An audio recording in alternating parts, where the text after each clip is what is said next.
mother-in-law was mistaken to think she could avoid trouble just by worrying.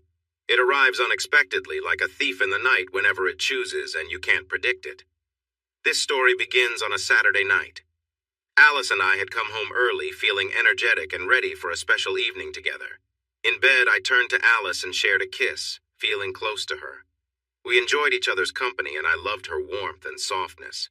"Oh," she said, "do you have something planned?" "Maybe I do and maybe I don't." "Let's find out. Light the candle while I get something." I dimmed the lamps and lit a fragrant candle shaped like a star. It smelled like sandalwood. As I admired it, I felt content. I changed into something more comfortable, while Alice got a washcloth from the bathroom. She returned and knelt beside me, helping me get ready. You feel nice," she whispered. We enjoyed each other's presence, sharing affection. After a little while, she lay back and suggested I join her. It was a moment of connection that felt special. The next night was New Year's Eve, the night before everything changed. We were excited about the celebrations in Las Vegas with our friends Bill and Jessica. We planned to let loose and have fun, remembering the good times from years past. I didn't know what was to come, but neither did Alice. Then, a dark storm entered our lives. Richard, why are you here?" I thought, feeling the tension rise. I know we were content before he arrived. I was happy, or at least I felt settled. Alice was my wife, and I loved her. But sometimes, some of us always seek something more, something beyond the ordinary. That's all I meant. We enjoyed spending time together and had a nice home and yard that we both worked hard on. People often commented on them. The local newspaper even featured our yard in a Sunday photo shoot a few years ago. As for our intimacy, it was different after being married for over a decade. It was much calmer than it had been years ago. There were some things we used to enjoy that we stopped talking about. But it wasn't bad, just quieter. Sometimes I looked at adult content online, but I wasn't seeking out other women. I didn't think Alice was unhappy or looking for other men. Why did we have to go to the New Year's party? I like parties, socializing, and having a few drinks. Alice, on the other hand, hasn't enjoyed them as much. I often made excuses for her not to go. She could have stayed home and enjoyed watching the New Year's celebrations on TV, which she loved. I guess she thought I would be upset if she stayed home again, or maybe it was to see our friends. I'm not sure why events turn out the way they do. Isn't it interesting how events play out? Things have to align just right. Sometimes small choices lead to big changes. If only we hadn't run into Richard. If that hadn't happened, other things might not have occurred either. We certainly didn't seek him out. He hadn't been a close friend for a while since his career changed direction. He moved from being a lawyer to something quite different. He once told me about a film he made that won an award, and I remembered reading about it. It was quite different from what he used to do. He invited me to watch it, and while I had to admit it was well made, Alice walked out during one scene because it made her uncomfortable. So maybe it isn't just adult content, but something bordering on it. It makes you wonder what one considers acceptable or not. His situation might be serious enough to handle the new government rules. Along with a movie, Richard sent us a card that offered free tickets for a cruise to his resort island in the Caribbean, an island known for romance. Why? Because he used to be my close friend. Or maybe he just wanted to show off. I told him thanks, but I couldn't go because of my wife. He has clubs, websites, and a legal business in the Nevada desert. I never got a free trip there. He gives personal advice and different services. This all started from an idea he had about where the money was and what he wanted to do. We stopped seeing him when he left his wife, who had been very supportive of him. At least, that is what she hinted to Alice. She probably would have stayed with him forever if she could have, but at least he made sure she was taken care of. You can see where this is going. The old story of my best friend and my wife. But it's more complicated than it seems. He hasn't been my best friend for a long time, not since he began spending time with different people and acting differently. And then there's Alice. Was it him or her, or me? It's confusing. So there we were on the dance floor with faint smells in the air, the music loud, drowning out the sounds from the slot machines. I would have left, but not Alice. If we hadn't been stuck there, I might have gone. We could hardly talk over the noise. It was all too loud for me. I stuffed tissue in my ears and Bill handed me something to help, and soon it became more bearable. Then Richard showed up, appearing just as one song ended, looking sharp in black as if from a different time. It didn't fit the vibe of Vegas, but might have worked in a classic movie.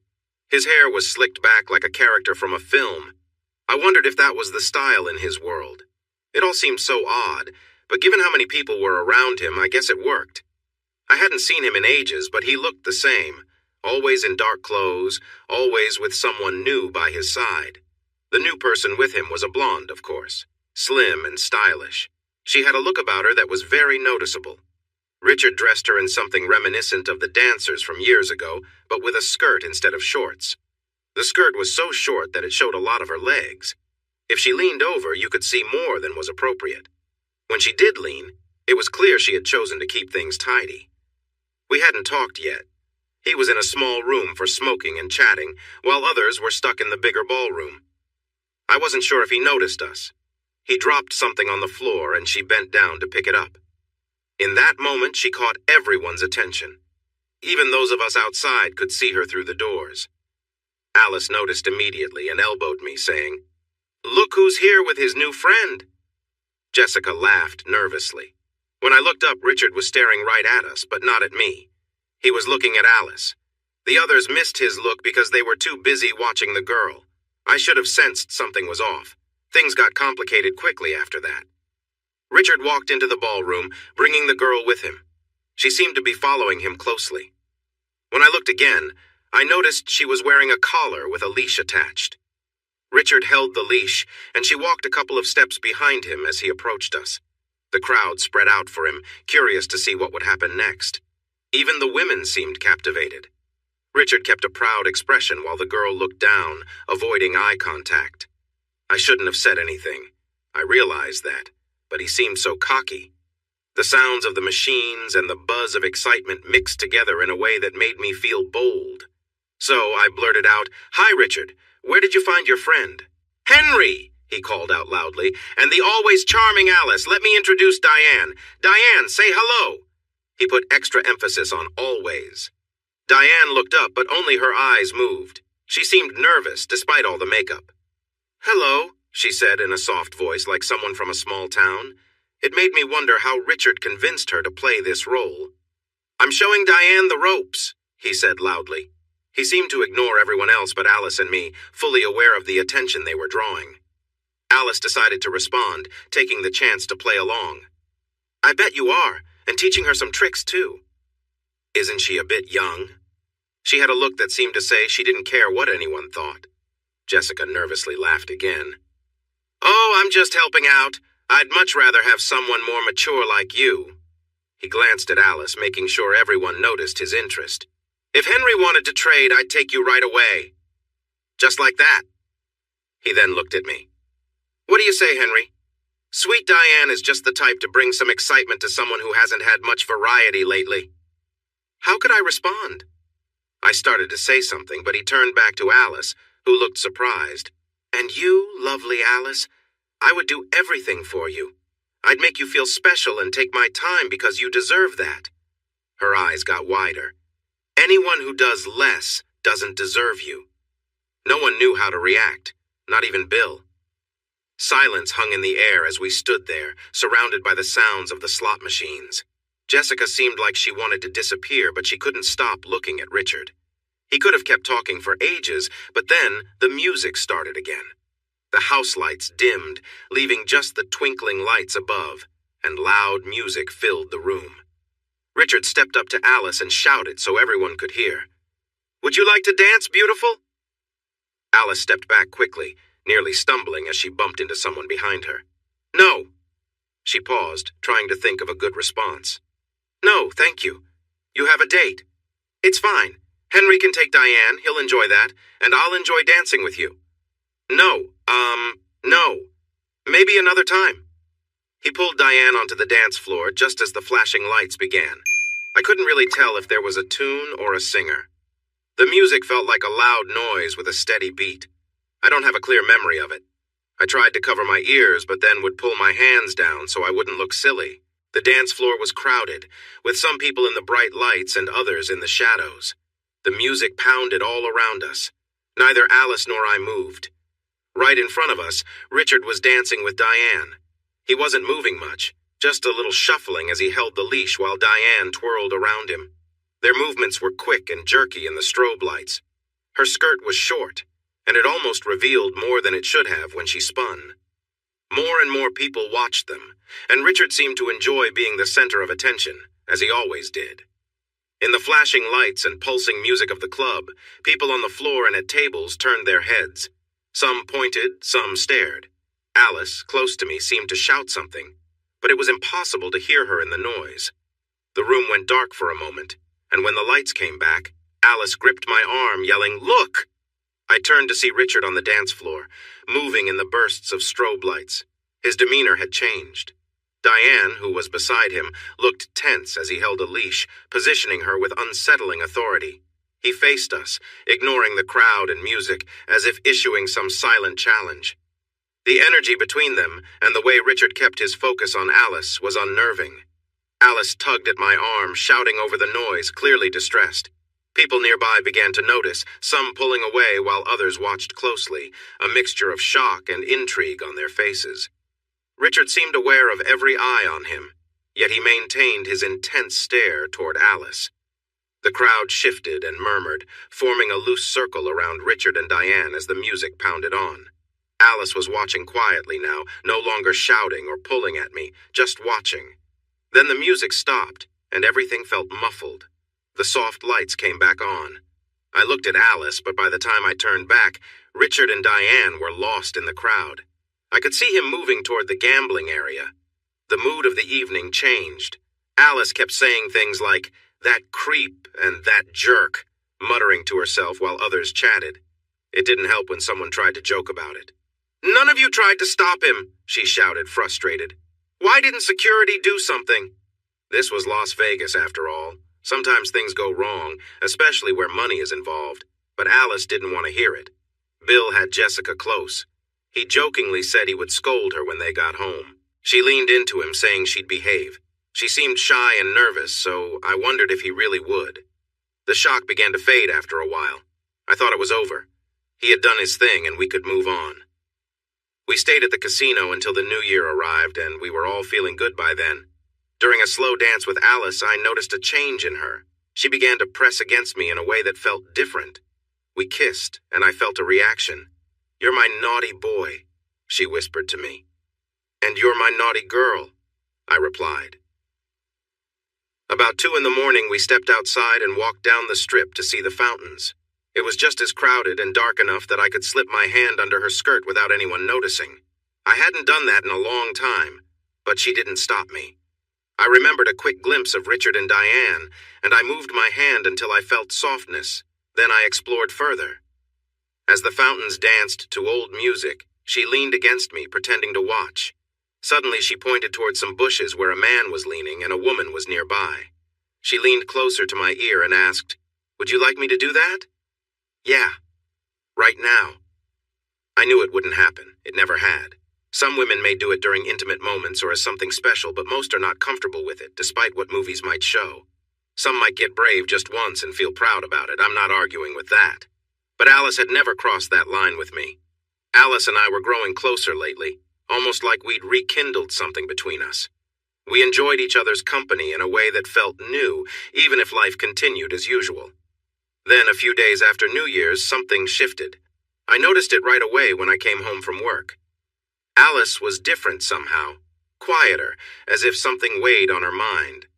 "Hi, honey, I'm home," I called out, but she barely looked up from chopping vegetables. I leaned in to give her a quick kiss, but she didn't respond much. "Everything okay?" I asked. She sighed, not meeting my gaze. "I'm just tired, Henry. Dinner will be ready in about half an hour. Why don't you go watch the news?" She avoided eye contact, and her voice sounded distant. I could tell something was wrong, but she wasn't about to say what it was. Dinner was unusually quiet. Alice left the table before the news ended, her mood still cold and distant. I was confused.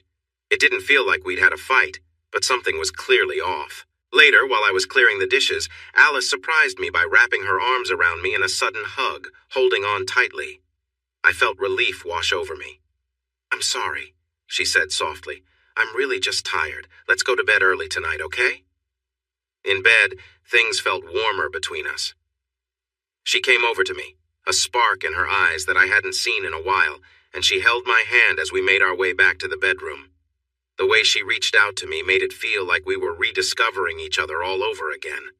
I gently traced my hand along Alice's leg, giving her chills with each touch. Her skin was soft and warm. I could feel how close we were, and I leaned in, enjoying the moment. She was holding me, her gaze warm and steady, showing she was fully there with me. Afterward, I felt a wave of relief, as if any worries between us had faded. The next evening, when Alice came home late, she seemed genuinely happy. I was making dinner, and she walked over, wrapped her arms around me, and said, "I love you, Henry." Throughout the night, she'd give me little hugs and kisses, and each time she'd whisper, "I love you." Later, as she got ready for bed, I came over, playfully wrapped my arms around her, and she laughed. "Do you have something planned?" "I know just how to make you smile," I replied, and we shared a light-hearted moment, both of us laughing together. When I went to the bedroom, I set a candle on the nightstand, watching its gentle flicker dance across the room, filling the space with warmth. Alice joined me, wearing a soft robe I'd given her years ago, something she usually kept tucked away. We shared a smile, feeling completely at ease, and just enjoyed each other's company. The warmth in the room mirrored the comfort we felt with one another, as if nothing else mattered. "Have you lost it?" She started to take off her clothes.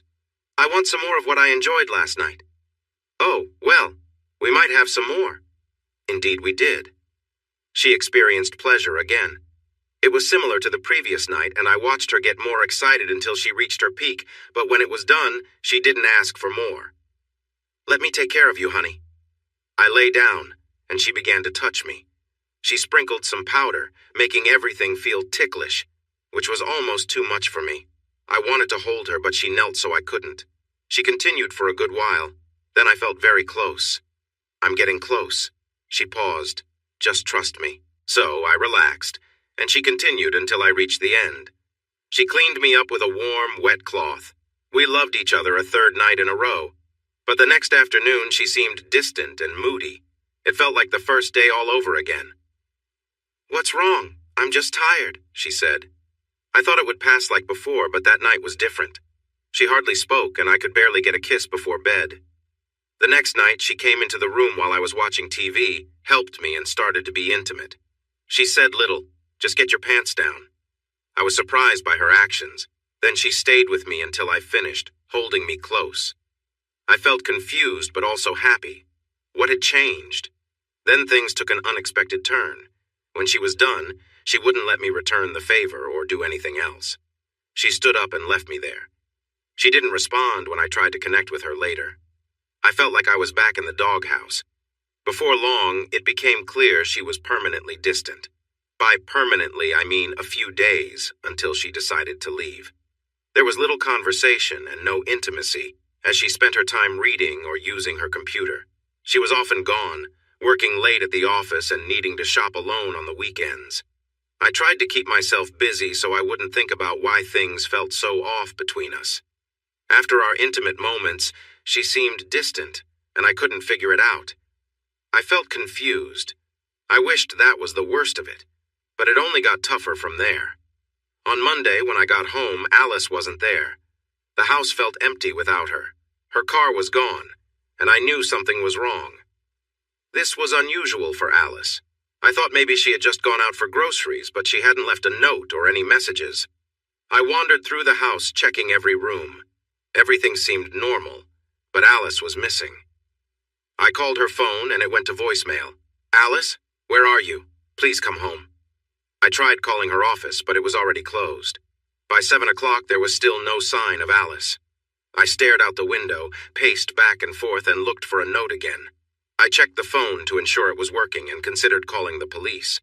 What if something had happened? I felt a knot in my stomach, and a strange, uneasy feeling took over. I almost wished there had been an accident. "Alice, where are you? Could she have left me? Had I really messed things up so badly without noticing? I thought maybe I should call her sister Deb, but how would I explain it? "Hi, Deb. I can't find Alice. Do you know where she is? What else could I do? I felt I needed to reach out to someone.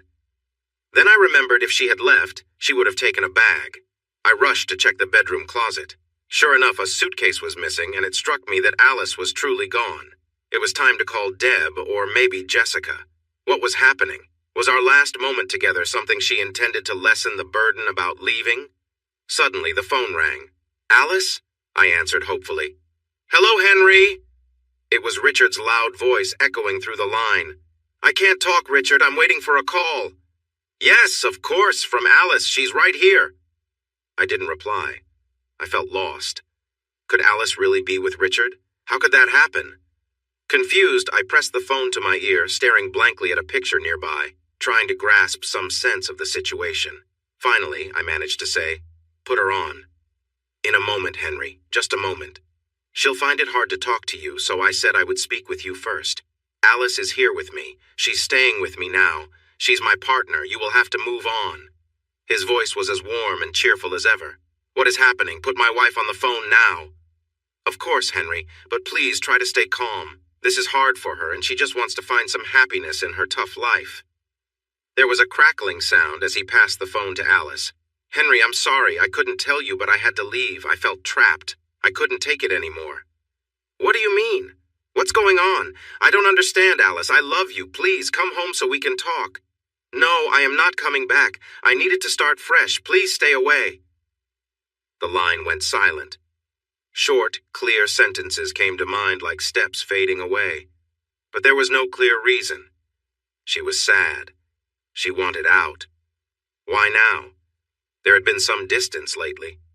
Just a week ago, she loved me. What changed? What caused the sadness? Richard's phone numbers are private. I tried calling everyone I knew, but no one picked up, so I left messages everywhere. Richard, I need to talk to Alice. Have her call me or come by or anything. Richard, please, we must talk. I need to understand. I called Deb. Henry, she replied sharply. I don't know what's happening with you two. She told me she was making a change. Let me finish. It was just today, this morning. What did you do? What did I do? I tried Jessica next. Bill answered. What did you do, Henry? I can't believe Alice would just leave like that. Some women, sure, but not her. Jessica hadn't heard anything either. You would reach out to everyone you could think of if she belonged to you. If it was the only thing you could do at night. Calling people who were nearly strangers to tell them you lost your wife. Did they know anything? Had they heard anything? Our whole circle found out soon. She left with him? He's that well known. Yes, she did. At least none of them asked what I had done to make this happen. I struggled to remember things clearly from that night and the next few days. I was too frantic to think straight. Around midnight, it struck me to drive to Richard's place. It's a private community, surrounded by tall trees that thrive in the dry land. I had the guard at the gate call the house. He spoke briefly, looking at me every so often as if I might cause trouble. I'm sorry, sir. He's staying at a different place tonight. The staff doesn't know when he will be back. I asked the logical question and got the answer I expected. No, sir. We can't share his location. What was he doing with Alice while I was here, lost in confusion? He had her completely to himself, didn't he? I fell asleep on the couch, waiting for a call that never came. I drove to Richard's office building at dawn when everything was quiet, and I waited in my car until people started to arrive. At 9, I called Alice's office and spoke to her assistant. Another shock. She had quit last week. She hadn't even given them a proper notice. So she was changing everything in her life, cutting out everyone, especially me. I couldn't have done anything that bad. She could have moved in with Deb, found a place, or sought help. It was all because of him, just him. That jerk. A dark limousine pulled into Richard's parking space, and I jumped out of my car and ran toward it without even closing my door. I didn't need to hurry. The passenger window rolled down and I was facing some lawyer. Where is he? I need to see him. As you can see, Mr. Moriarty is not here. Also, you are not welcome on these premises. If you don't leave right away, we will have to ask you to go. But he has my wife. He took her from me. That is a matter between you and your spouse, not Mr. Moriarty. I looked around and saw 2 very large but polite young men ready to escort me away. A private investigator I once spoke to told me that people leave traces and can always be found. Richard hardly even tried. He had the money to go off the grid. With a bit of work, my PI found 2 other places he was staying, a few more phone numbers, and a couple of work addresses. I drove to the first address, another gated property. The same 2 men were waiting for me there. They followed me to find the next place, then to Richard's other work address, where 2 more men were waiting. I went home and started calling all his numbers, leaving messages everywhere. I called his offices repeatedly. His secretaries began to ignore my calls. Stupid caller ID. At 2 p.m. I called and canceled all my appointments for the week. I drove to a spot a few blocks from one of Richard's places, parked, and tried to find a way in. But within 5 minutes, the same 2 large men came out to greet me. This time, they forcefully led me back to my car. "Listen, you need to stay away from Mr. Moriarty or you might regret it." Not quite as polite this time. I finally saw Richard when he came to meet me a few days later. I was sitting in the living room, staring at a wall, feeling lost without Alice, my wife, my partner. She was gone, out of nowhere, and with him. I jumped when the doorbell rang. There he was, accompanied by the 2 bodyguards, one standing between us. "Henry!" His voice was the same, warm and familiar. "I hear you've been looking for me. Where is Alice?" "She's fine, Henry." "Where is she? You took her. I need to speak with her." "She left you. It happens. Accept it, Henry. Move on. Find someone else." "What do you mean? What have you done with her?" I felt a surge of anger. It was in that moment that my hatred for him peaked. "Oh, you don't really want to know, Henry. I've had some interesting times with her. I might say we shared some fun moments. Things you never did?" I glared at him. Could I land a good punch before he could stop me? "What did you do? How did this happen?" Richard seemed a bit impatient. "Look, Henry, I charmed her, okay? I showed her I'm the person who can offer her what she's looking for. And it's true, I can. I encouraged her to see things differently." "How?" Henry, I can't explain everything. The truth is, many women respond well if you approach them the right way. Alice was no different. Men often think they need to be overly nice to get a woman's attention. But that's not what most women want. Some do, but not all. They often show who they are drawn to. They want a strong man, someone who is smart and successful. They look for someone confident and a bit assertive.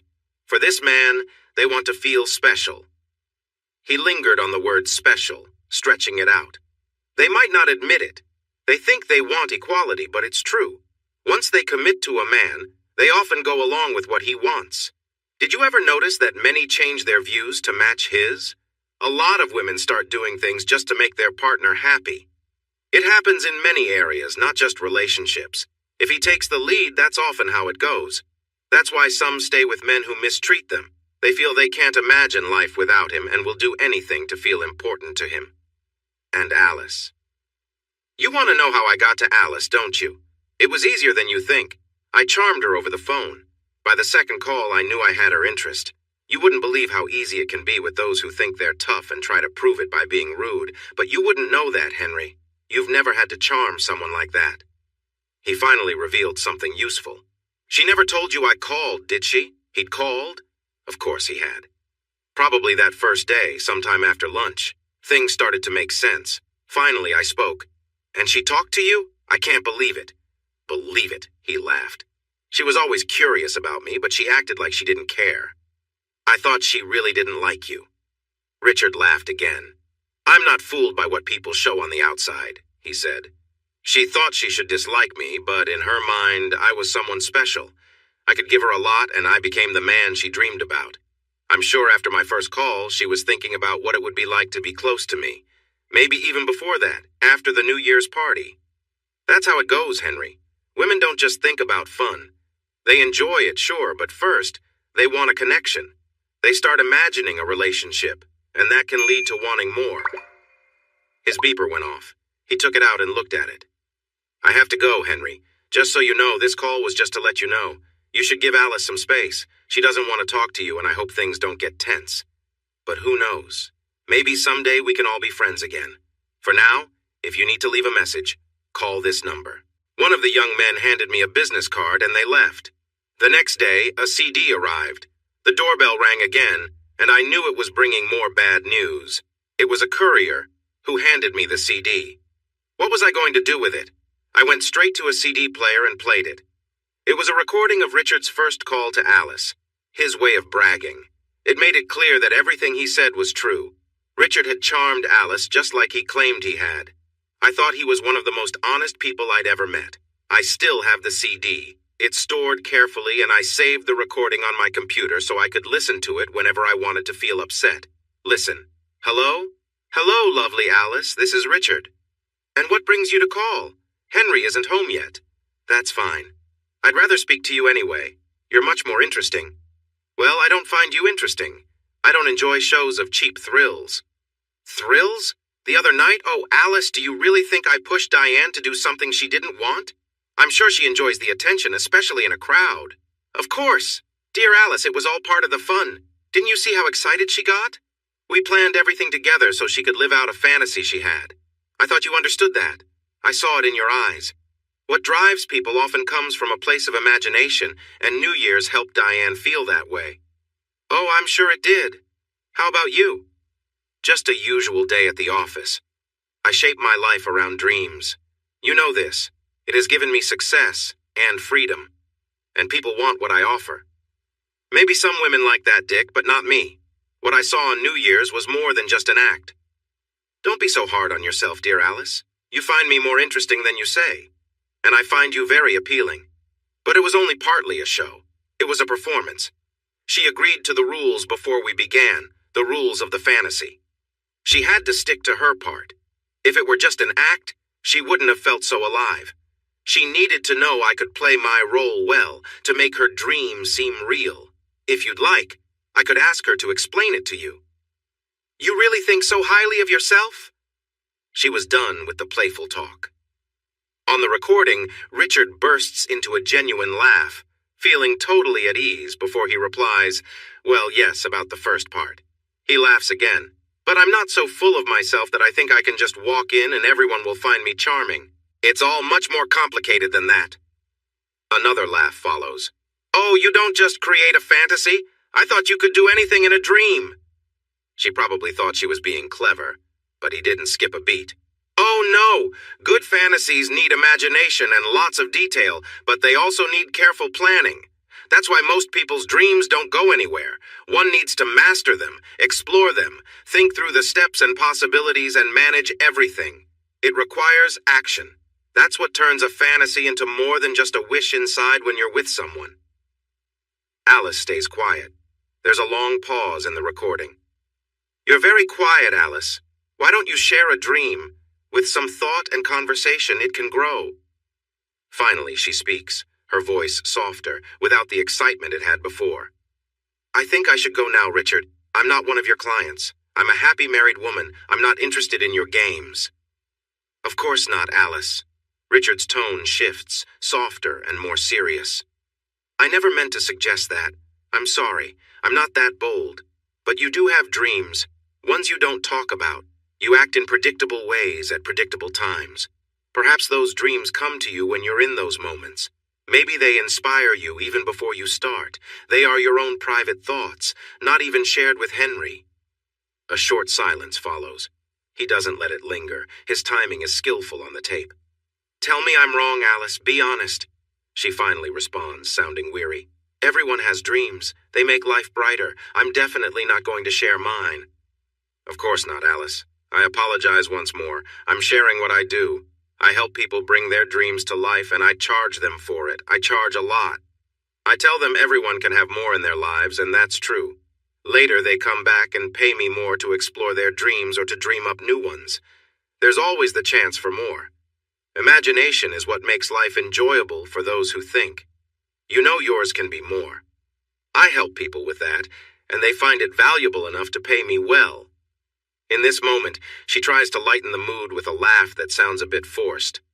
I don't know why I let you talk like this. Like I said, I'm not going to be one of your fantasy girls.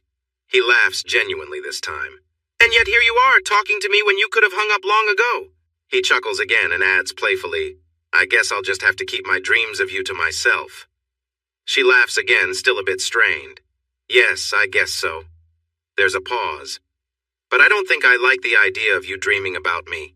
You don't have my permission to do that. But as you mentioned, everyone has dreams. I'm just more open about mine. That's why I'm good at this. Why it's my work, because I'm not like others who might hide their feelings. Then he sounds more serious. And they're mine. I don't need approval for them. He lets a silence follow. I imagine him pausing, thinking about how long to give her. It feels like forever, but it's only about 5 seconds before she speaks up. I don't know about your dreams. Her voice sounds different now, calm, not angry or upset. I don't need your approval, Alice. She hesitates. Should I be worried about what you're feeling? He stretches out the moment again, his delivery smooth.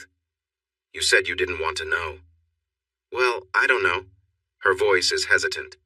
Maybe you should tell me. I think you should share what you're thinking. Another pause. She seems uncomfortable.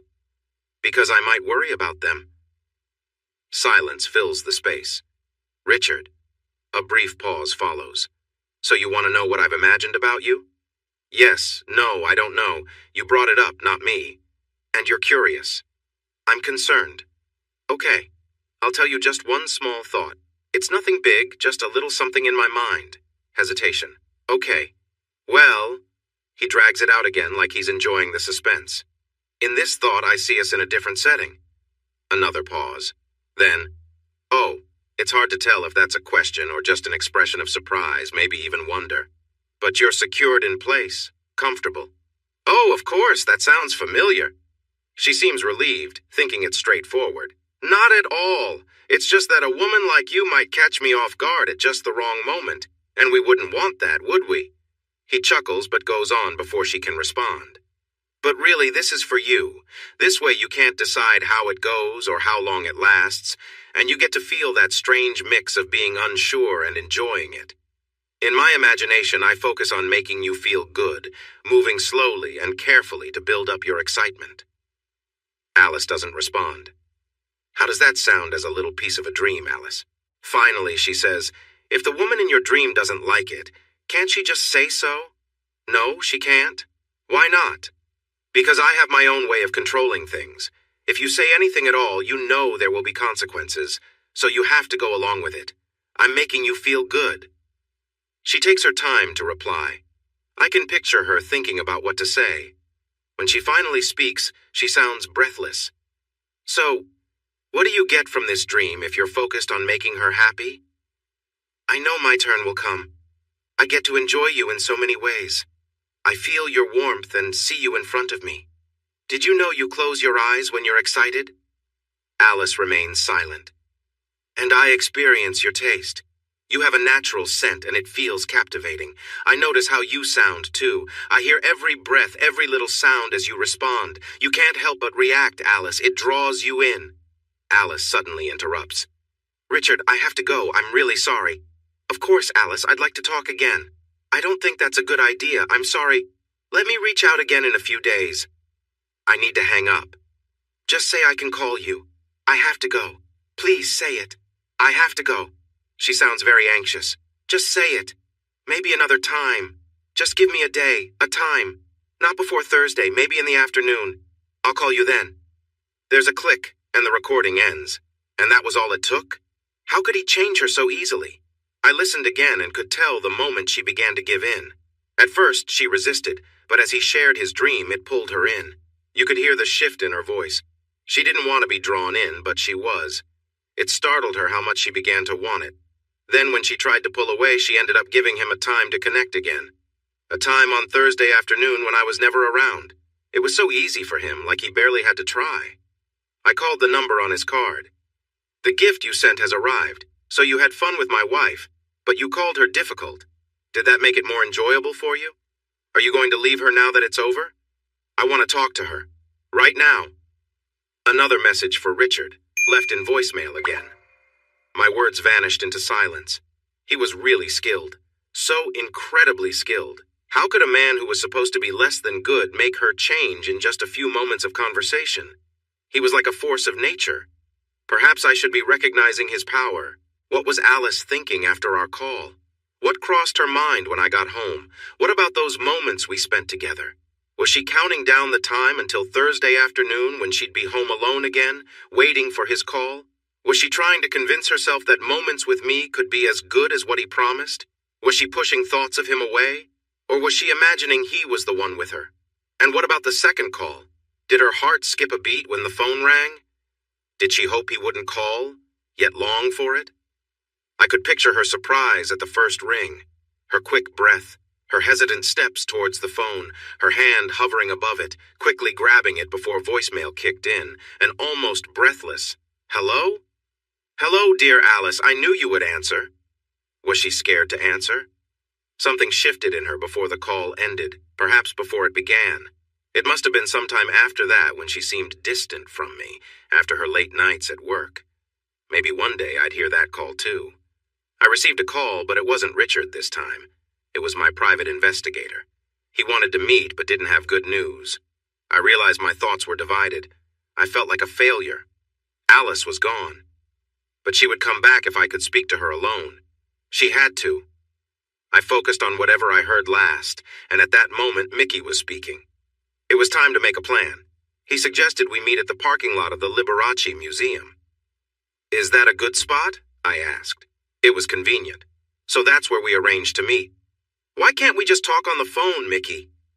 He could be listening. Listening? He has plenty of money and is using people to keep you apart. It makes sense to be careful in my line of work. I had to think about that.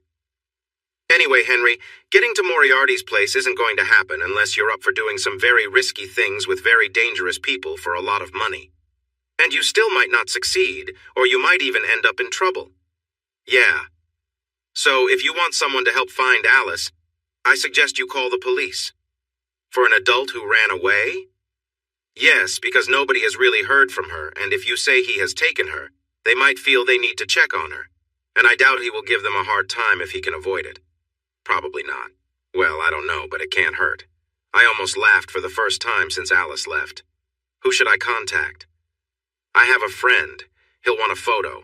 Other than that, I can keep watch if you want, but it will cost some money. I can keep looking for more places, and I'll let you know if I see them out and about.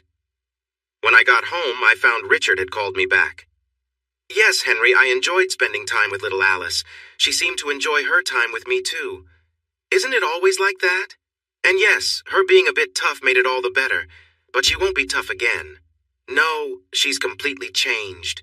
You wouldn't believe how different she is. I plan to keep enjoying our time together. Goodbye. That night I dreamed of Alice. She was lying on the bed, her pale skin marked with bright colors, moving restlessly, her eyes almost closed, her mouth slightly open. I felt so overwhelmed, but I couldn't reach her. I was on the floor and couldn't crawl towards her. I could see her, but in the dream I felt blind. I could hear her soft sounds while I tried to crawl closer, but I couldn't get to her. The days went by and Alice seemed to drift further away. I wondered, how has she changed? What does she look like now? Does she ever think of me? The next week I received another voicemail from Richard. Hello, Henry. So you had to call the police, did you? Do you know how much trouble this could cause? We'll be polite, of course, when the officer visits, but I may have to teach Alice a lesson for this. I called him back immediately.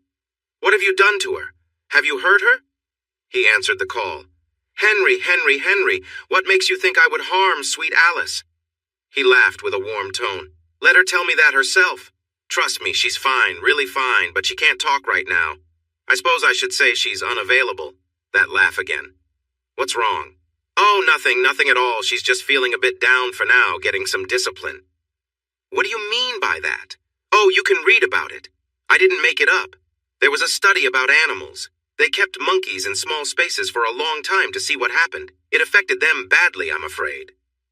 What have you done to my wife? Nothing, Henry. Really nothing. Don't worry too much.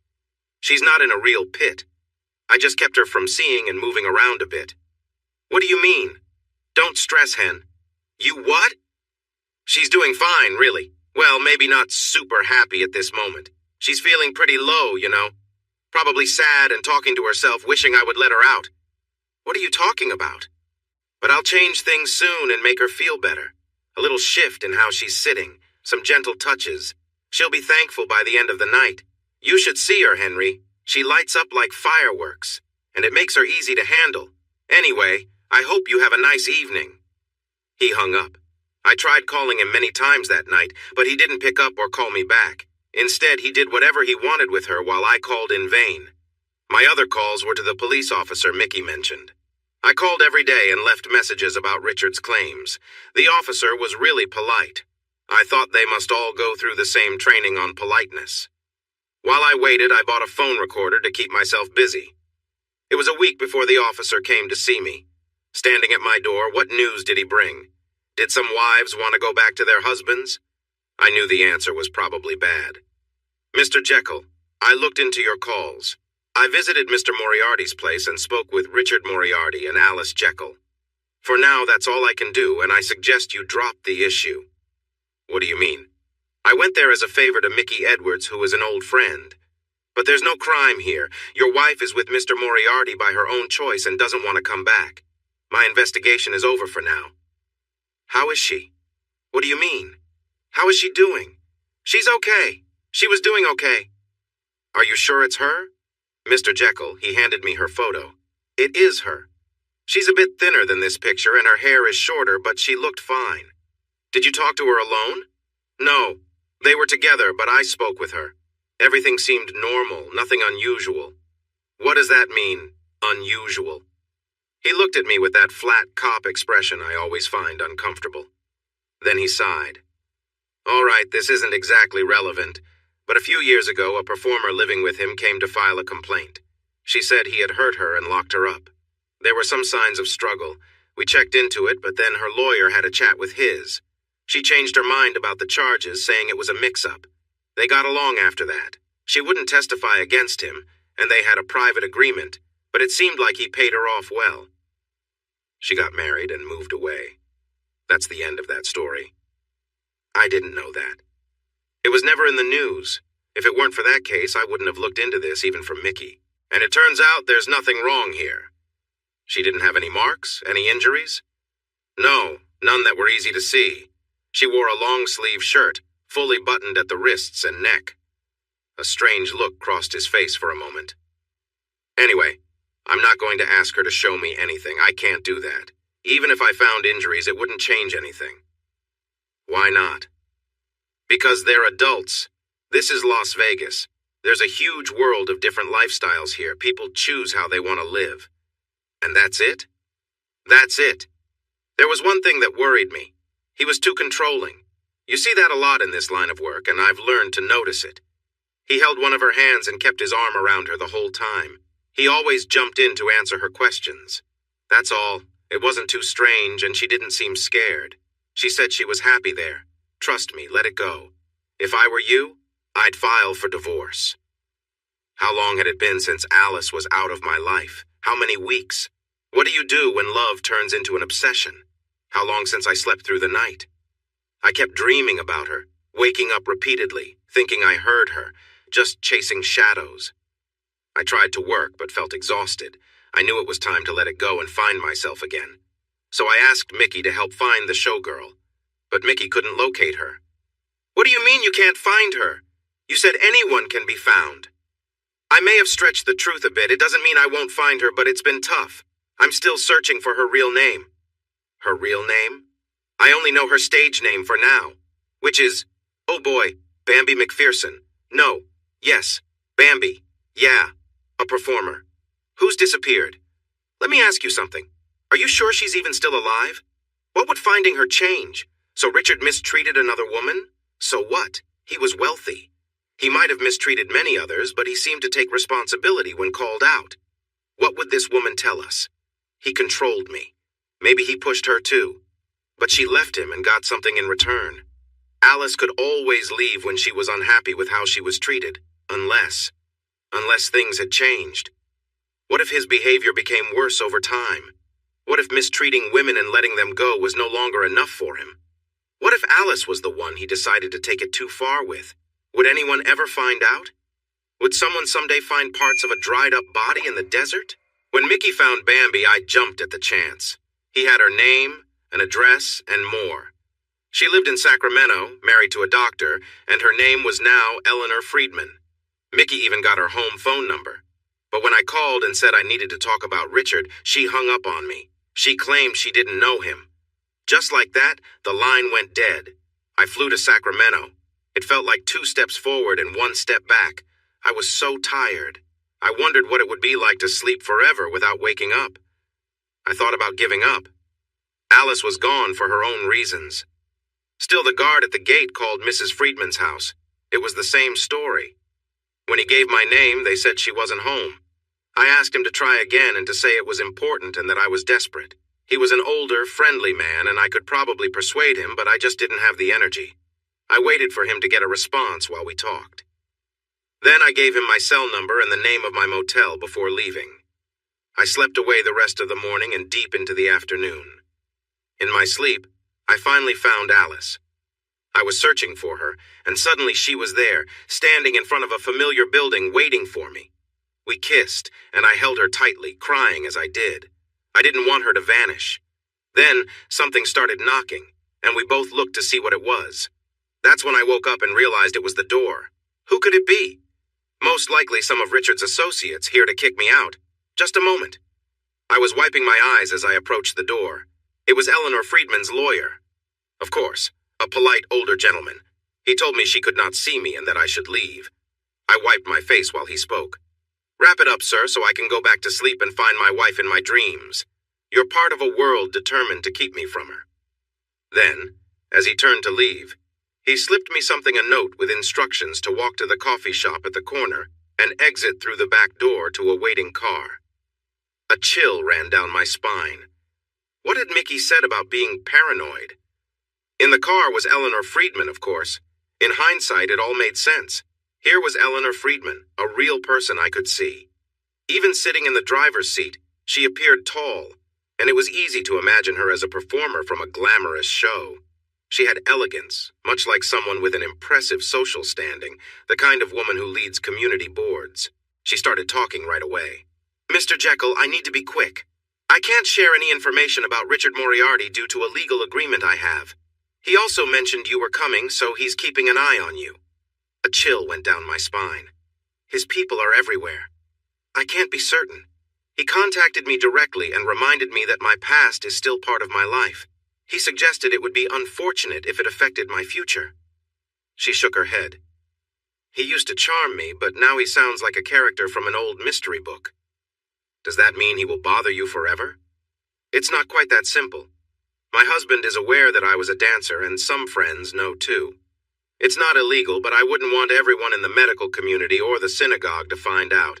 Plus, I just can't be seen talking to you. Is there anything you can share? I feel bad for you. I'm really sorry for your wife. It was time to give up. I really should have. But then Mickey called a couple of days later. Hurry, Henry, they are going to the opening of the Barracuda Casino. Why didn't you warn me earlier? You have about 45 minutes. I arrived just as Richard's limo stopped. I moved through the crowd toward the red carpet. Then I saw them. She was stunning in a sleek black dress, elegant and wearing long gloves with shiny details. She looked thin from afar. She walked up the steps beside Richard, leaning against him, her head almost on his shoulder while he held her waist. Alice! Alice! She looked up and paused. She glanced my way, but I was too far behind. Frustrated, I tried to get closer when casino security surrounded me, led by Richard's polite young men. I'm sorry, but we need to take you with us, sir. Everyone was staring, and I felt wild. I glanced back toward Alice, but by then they were heading into the casino, and I lost sight of her. Alice! They pulled me away and kept me in a small room for about an hour while I protested. Then they released me without any explanations or warnings. That was it. Later, Richard called again, leaving a long voicemail when I got home. Henry, I'm truly impressed by your determination. You followed us all the way to Sacramento. Most people would have given up by now. Just remember, she's only a woman. I could hear the lively casino atmosphere in the background. The call came while I was stuck in that room. Alice is getting ready for me now, making herself look nice as usual. Did you notice how beautiful she is? I've set new standards for her. She has to look lovely every day. Richard's words hit me hard as he talked, his voice calm but filled with something dark. Come on, Henry, it's nothing shocking. After years of marriage, people get comfortable. They stop paying attention. You think she's let herself go, but she's actually changed a lot. His tone was smug, like he'd cracked some secret code. She keeps herself well-groomed and fit. She follows a strict routine to stay in shape, and I make sure of it. She's disciplined and committed. I gritted my teeth, anger simmering beneath the surface. He was playing a game with me, and he knew exactly how to push my buttons. So that's it, Richard? You keep control through fear? He chuckled, clearly enjoying my frustration. Fear? You misunderstand, Henry. It's not fear. It's discipline. If you set expectations and make sure they're followed, things change. People find comfort in it. She knows there are limits, and I make sure she understands it's part of something bigger for the best. You're out of your mind, I snapped. You're admitting you're hurting her. Henry, he said coolly, you're not seeing the full picture. She's not afraid. She's learning to be who she was meant to be. It's part of the plan, the structure, but I guess you wouldn't understand. Where is she? What are you doing to her? I demanded, unable to hold back. He continued, unfazed, as if this were all just a casual conversation. I'm helping her, Henry. That's all. Giving her a new perspective. I clenched the phone, frustration boiling over. You're not helping her, you're manipulating her. Richard's response was chillingly calm, mocking even. Oh, Henry, think what you want. But know this, everything I do is with purpose. There's always a plan. But you know, these are all just dreams. They are what people crave or discover they crave. Everything. And I don't even have to create them. You come up with ideas pretty well. I tried to sound sarcastic. Oh, you poor boy. Don't you know where these ideas come from? Don't you see the fantasy stories and romance novels, and all those educated women who read them and get excited? I find lots online that are much worse than anything I could ever act out. That's not real life. Let me finish. Even if many people online don't seem to know much. Anyway, I get plenty from my own experiences. Let me speak with her. He sounded a bit frustrated again. Let's change the subject. You could use some lessons. Your parents were from England, right? Didn't they admire Queen Elizabeth I? The Virgin Queen? Good Queen Bess? A role model for women in power? That's probably why they named your sister Elizabeth and you Henry. What's your point? Do you know what the real Queen Elizabeth did with people who caused trouble? She had them punished in awful ways. She had them tortured, hurt in many terrible ways, and imprisoned. Have you heard of any of that? Enough. And then she had them executed. Stop it! She had them hanged and then treated very harshly. Do you know what that means? First, they would be hanged for a while. Then they would take them down and stretch them out. This was all in front of crowds. They would disfigure them to make it more painful and shocking. They would cut and open them in front of everyone. You would hope to be mostly gone by then because they would burn your insides in front of you. Finally, they would cut out your heart and show it to the crowd. Stop talking. But it didn't end there. Their bodies were cut up, their heads were displayed to everyone, and their parts were placed where people could see them. That's what Queen Elizabeth did. That's ridiculous! It's true, Henry. Now he was raising his voice, but then took a breath. One thing you should know about me is that I tell the truth. In fact, she wanted to make the suffering even worse, probably because she was fiery. But her advisors convinced her that what they did was enough if done correctly. This time, I couldn't find any words. You think she didn't enjoy watching it? I knew Richard was a man who enjoyed control, weaving himself into people's lives with an unsettling grip. His tone was mocking, recounting old fantasies and the desires he'd seen in others. He leaned heavily into how people's wants drove them to him, as if he merely read their wishes. What are you doing to Alice? I asked, my voice steady but my heart pounding. Oh, nothing so dramatic, he replied smoothly. I'm simply taking her to Cannes, and after that to my private resort for some time away. I trust you won't follow us. I thought that was the last of it, but 10 days later he sent me an email. There were several attachments labeled by name and number. Each was a photo of Alice. I opened the first image, labeled Alice 1 JPG. The pictures showed her with Richard on a beach, laughing, her gaze fixed on him. They were having dinner in a grand hall, surrounded by other people. Her expression was different, distant, as if caught in a world I couldn't reach. In some photos, she looked contemplative, glancing at others around them while Richard talked to her, his control evident even in her expression. As I clicked through the images, I grew more and more uncomfortable. There were moments that felt too personal, as though Richard was trying to show me a version of Alice I didn't recognize. The setting became more secluded, a tropical hut, with Alice seated and looking out with an expression that was hard to read. It felt staged, yet her eyes seemed lost, her presence somehow absent. I paused before opening the last image, dread filling me. Richard had carefully chosen each picture to unsettle me, knowing the effect they would have. For a moment, I considered deleting them all, wondering if there was any purpose in seeing more. The thought crossed my mind, but I clicked on it anyway. It was the worst image I could imagine.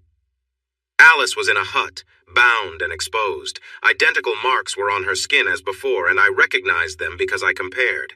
Around her were 6 men, none of them Richard. They were all around her, and one man was caught right in a moment that made me feel sick. There was a small spot on her body, and it was hard to see how she was feeling. Her eyes were wide, her head tilted back, and her lips seemed to move as if she wanted to say something. I couldn't tell what was going on with her. It left me feeling lost. There was something else, too. Someone wrote a message on her skin with a red marker. "Hello, Henry. Wish you were here." After that, it was natural to have the dream again, but it changed. For a few nights, I didn't dream of her at all. Maybe I was starting to move on. I thought, how could it get worse? But it did. The images returned, and I just couldn't shake them off. I kept thinking of Alice with different men, trapped and not herself anymore. Any bright moment would bring those thoughts back. That night, the dream came again, and for nights after. This time, a group of men were there, and I felt unable to reach her. The scenes were overwhelming, but she seemed happy, as if laughing at what was happening. It haunted me. Eventually, I realized I was getting more frustrated.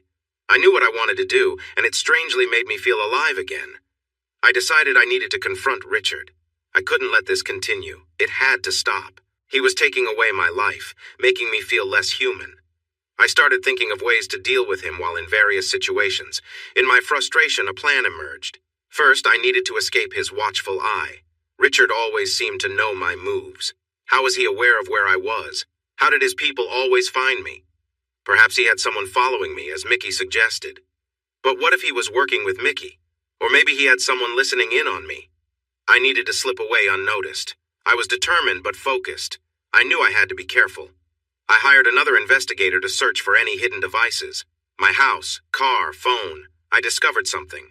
There was a small listening device on my car and another on my phone line. That was it. No hidden cameras or microphones, but I was still worried about my cell phone. Those 2 devices were probably enough. They weren't very expensive either. As I talked to the investigator, I had a strange thought about Alice.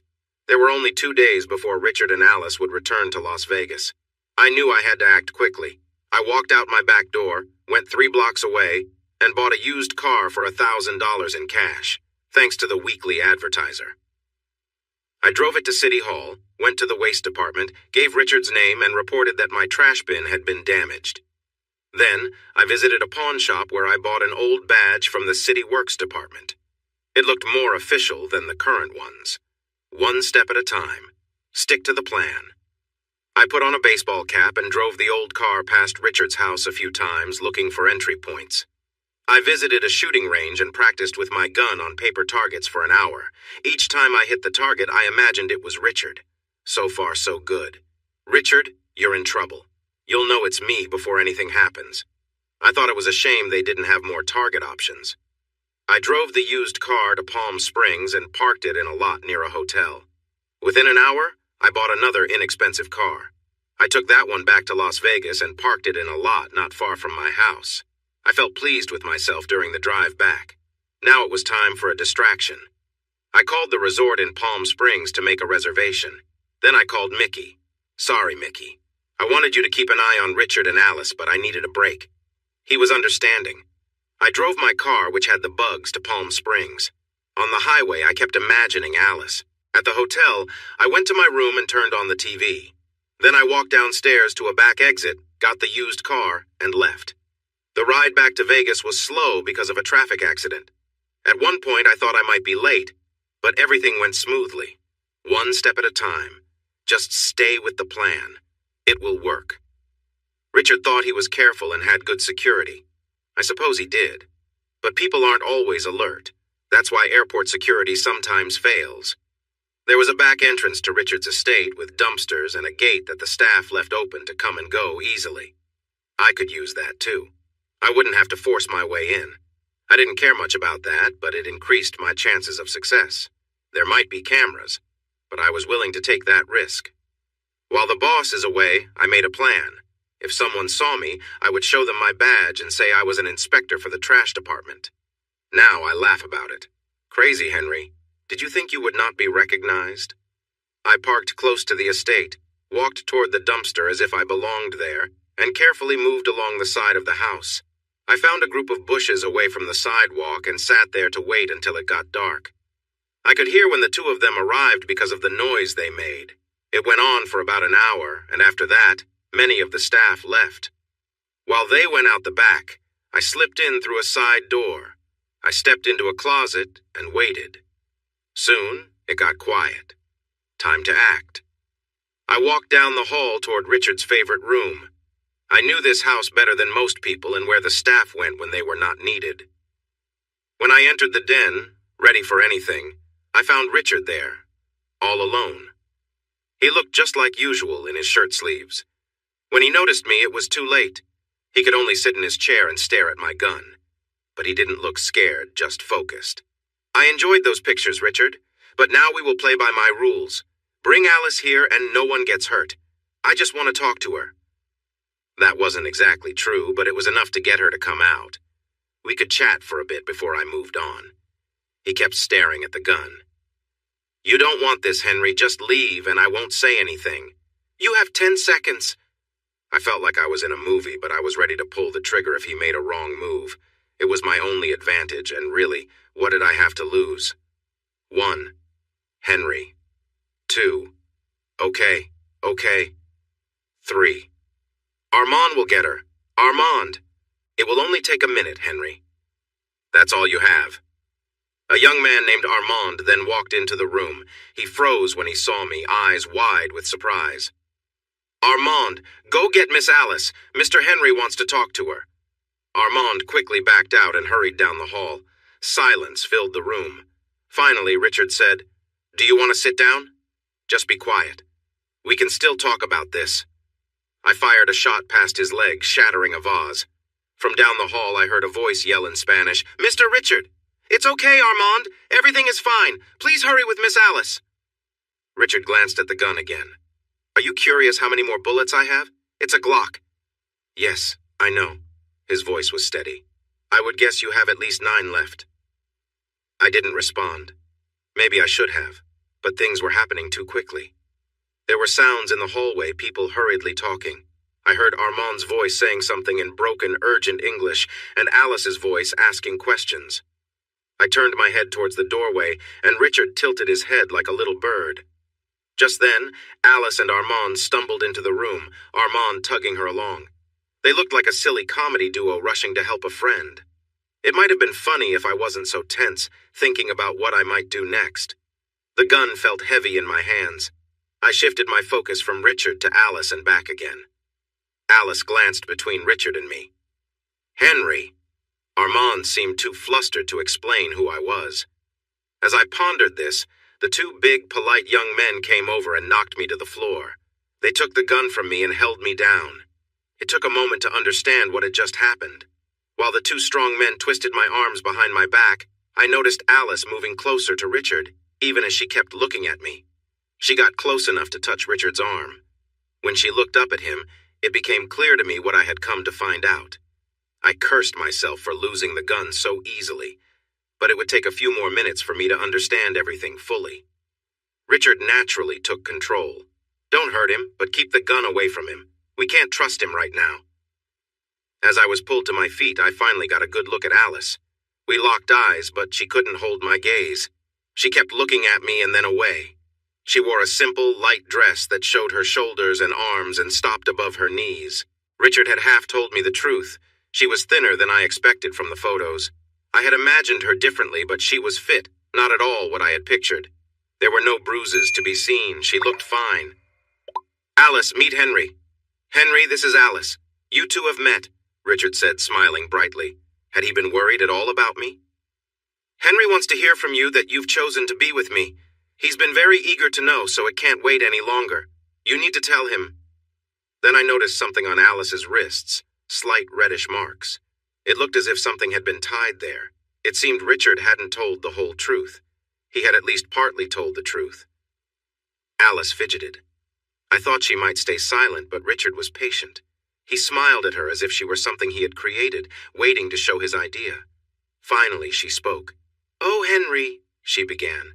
"What a terrible start. That used to be a playful joke between us. I was her favorite candy bar, the one she savored slowly. How long ago had that been? It wasn't funny now. It showed she didn't know what to say." Another awkward moment came. "Why are you here? I'm not coming back. I'm sorry for hurting you, but it's over.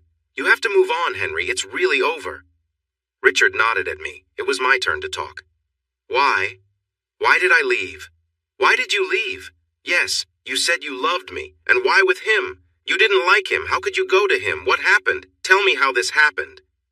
Alice looked at Richard, then back at me. She hesitated. Finally, she said, "It's too complicated. I can't explain everything. I felt trapped. I wasn't happy. Richard makes me happy." There was nothing to say to that. I didn't make her happy. What could I say? We didn't bring joy to each other. I had felt unfulfilled for years. It seemed that Richard could meet all her needs. He could satisfy everything. How long? How long what? When did it start? After New Year's. He had been honest, hadn't he? I didn't argue with her. It was quiet again, so Richard jumped in. He had a big grin again. "It's like I told you, Henry. I offered what she needed, and she chose me. Now she's with me. Tell him, Alice." Alice looked down. She hesitated again. She really didn't want to say anything else to me. "Richard is right, Henry. He has so much energy. He takes charge, and we make each other happy." "You hurt me." I said it, but I couldn't put any strength behind it because I only half believed it. It was over, beyond over. That last faint hope was gone. Richard's smirk turned into a larger grin. "Actually, Henry still cares about you. He'll hope for the best. You need to make it final, Alice. Look him in the eye and tell him. Show him how proud you are to be with me." Something was shifting. Something was about to happen. Alice turned her head to look at me. She spoke more quietly. "It's true, Henry. I'm with Richard. I'm sorry for you." Richard jumped in as she said she was sorry, not letting her finish. "Let me show you, Henry. Alice, tell him how you feel." She turned quickly toward him. She spoke softly to him, glancing at me 2 or 3 times. "Richard, please, not in front of him." In a way, it could have been almost sweet. She didn't want me to hear what she said. She spoke in a low voice, clearly upset. Richard's control over Alice was chilling, a harsh reminder of the power he held over her. He barely looked at her as he made his demands, his tone cold and unyielding. "Alice, you'll do as I say or you can leave right now," he told her firmly. She looked stunned, as though his words had hit her. "Please, Richard," she replied softly, her voice almost pleading. "You know I'll do anything for you, just not in front of him." But he cut her off, insisting that she follow his command without question. I watched, feeling helpless, as Alice reluctantly gave in. There was an emptiness in her eyes, a resignation that hurt to see. Richard continued to assert his control, directing her in a way that left no room for resistance. I wanted to look away, but I felt frozen, painfully aware of the distance that had grown between Alice and me, the trust that had been broken. The silence in the room was heavy, each moment stretching as Alice followed his orders, her gaze barely meeting mine, as if she was lost in some world beyond my reach. The scene was tense, and the air felt thick with unspoken words and suppressed emotions. Richard's every move seemed calculated, intended to remind me of the control he now had over her and to make sure I knew just how far things had gone. In that silent moment, I felt a storm of emotions, a mixture of anger, sorrow, and helplessness. I couldn't help but wonder who Alice had become under Richard's influence, or if she was still the person I had once known. In the dim room, Richard's control over Alice was palpable, as he directed her actions with a calm, patronizing tone. "Very good, Alice," he said, almost as if he were a teacher pleased with a student. Alice hesitated, appearing torn, but she continued to follow his instructions. Her face showed resignation, her shoulders tense as if weighed down by a burden too heavy to bear. Richard's entire demeanor seemed designed to show me the influence he had over her, making it impossible to ignore. "You see, Henry?" Richard turned toward me with a smirk as though he had something to prove. "This is what true loyalty looks like." As Alice went along with his requests, there was an emptiness in her expression, as if she had shut down to avoid facing the reality of the situation. Richard's mocking tone only deepened my frustration and sorrow, making me feel like a stranger in a life that had once been mine. With each passing moment, I saw more of the extent of Richard's manipulation, his insistence on obedience under the guise of affection. The scene seemed orchestrated entirely for my reaction, intended to make me feel powerless, with every movement meant to hammer home how far things had gone. The men holding me were impassive, as if this were routine, indifferent to the strain of the situation. My own frustration surged, feeling trapped and helpless as Richard continued his display, fully aware of the effect it was having on me. Richard seemed to revel in his control, directing Alice in a manner that was cold and calculated. She followed his commands, her face tense, but she complied without a word as though she had resigned herself to his expectations. He watched her intently, his expression showing a sense of satisfaction, as if this display was meant to prove something to me. "You see, Henry," he said, his voice dripping with mockery. "This is loyalty. This is what true commitment looks like." Alice looked exhausted, yet she continued to go along with whatever he demanded. Her eyes had a distant, hollow look, as if she'd shut off a part of herself just to get through it. I couldn't help but feel a mixture of anger and helplessness, trapped as I was, forced to witness her submission to Richard's control. My frustration grew as I watched, feeling powerless and painfully aware of the distance that had grown between us. The entire scene seemed orchestrated to make me feel every bit of that powerlessness. Richard's every move was calculated, designed to show me the extent of his influence over her, and to drive home the fact that I could do nothing to stop him. The quiet indifference of the others in the room only deepened the sense of isolation. Richard's display went on as he continued to issue commands, his tone almost taunting. He seemed intent on showing me how much he controlled her, leaving me to grapple with a whirlwind of emotions, anger, sorrow, and the deep sense of betrayal that cut to the core. Throughout it all, the room remained eerily calm, everyone else acting as though this were just another day. I was filled with anger, desire, sadness, and confusion, but I couldn't move. My supervisors were all serious. Armand stood with his arms crossed, looking down at Alice with a sort of contempt. Alice was sitting back on her heels, breathing hard. And Richard? He straightened himself up and tucked his shirt in, acting as though he was just getting ready to leave the men's room.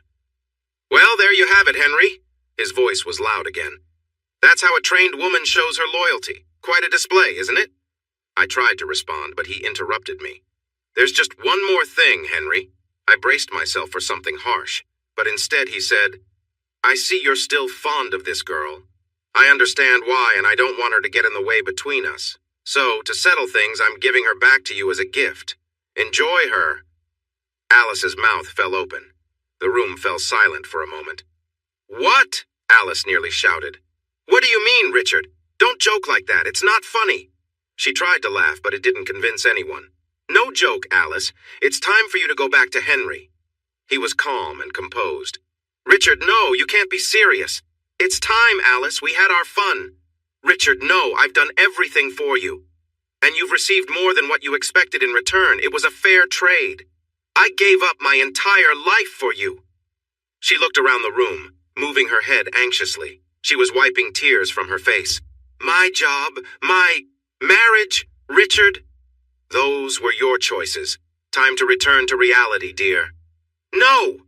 She lunged at him from her knees, but he pushed her back gently. "Armand, can you get a few people to help Miss Alice?" "Richard!" Her voice was high-pitched and desperate. "Give her some clothes and see that she leaves the grounds with Mr. Henry." Out of nowhere, several men and women came in to assist Alice. They grabbed her arms on both sides as she struggled. She was crying and shouting, "Richard, no!" over and over, completely caught off guard. It may seem strange, but I wasn't surprised. I had a feeling from the moment he made her undress that he was ready to be done with her. This was the first time I had anticipated his move. Of course he let her go. He had gotten what he wanted, and there were many others waiting to take her place. She had been blindsided because, in addition to her mistakes, she had acted foolishly. As they started to take her away, he told everyone, "This is inappropriate behavior. From now on, Miss Alice is not welcome here." "Richard," I called out to him. "Yes. There's just one other thing. I don't want her anymore. I won't take her back. Take her back? Honestly, I came here hoping to confront her, maybe even force her to see me harm him. And now I felt upset that I hadn't done anything." Richard gave a big, friendly smile. "And after I worked so hard to help her, well, that's up to you." He turned toward the hallway. You could still hear Alice crying and struggling. "Armand, give Miss Alice some money and take her to a hotel. She won't be leaving with Mr. Henry." He glanced at the bigger of the two men holding me. "George, we need to improve our security. And once Mr. Henry is gone, you can return his gun. But remember, Henry, don't come back or I will report you." As they pulled me away, Richard called out one last time, "No hard feelings." I wasn't sure if he was talking about me or himself. "Pleased to meet you. Hope you guess my name." But what's puzzling you is the nature of my plan. Richard's plan was one you might expect from someone with a grudge, someone who wanted to ruin past friendships and inflict pain on both of them. Why do we want to hurt others? Who knows why we do anything? He had a clever way to do it. He would charm her, destroy their relationship, and hurt them both in the process. Richard executed it all with such skill, enjoying his control over the situation. He was unpleasant, but you had to admire his creativity. It was a rare talent. I was at my lowest point. That was obvious. Nothing mattered to me anymore. I felt a deep emptiness. I thought maybe I should use a different word for nothing, but honestly, nothing else described it the same way. I had failed as a husband, failed in love, and failed at my own expectations. That's the truth. So please allow me this small joke because, as you can see, I had nothing left. There are millions of happy people in the world, maybe billions, just not in my world. I mostly lay around the house, avoided my calls, and didn't eat. What I could do was grieve. I could do that. I could mourn what Alice and I used to have, or what I believed we had before Richard took it all away. Why wouldn't I think it was real? There were no signs until the very end. Even then, it was confusing.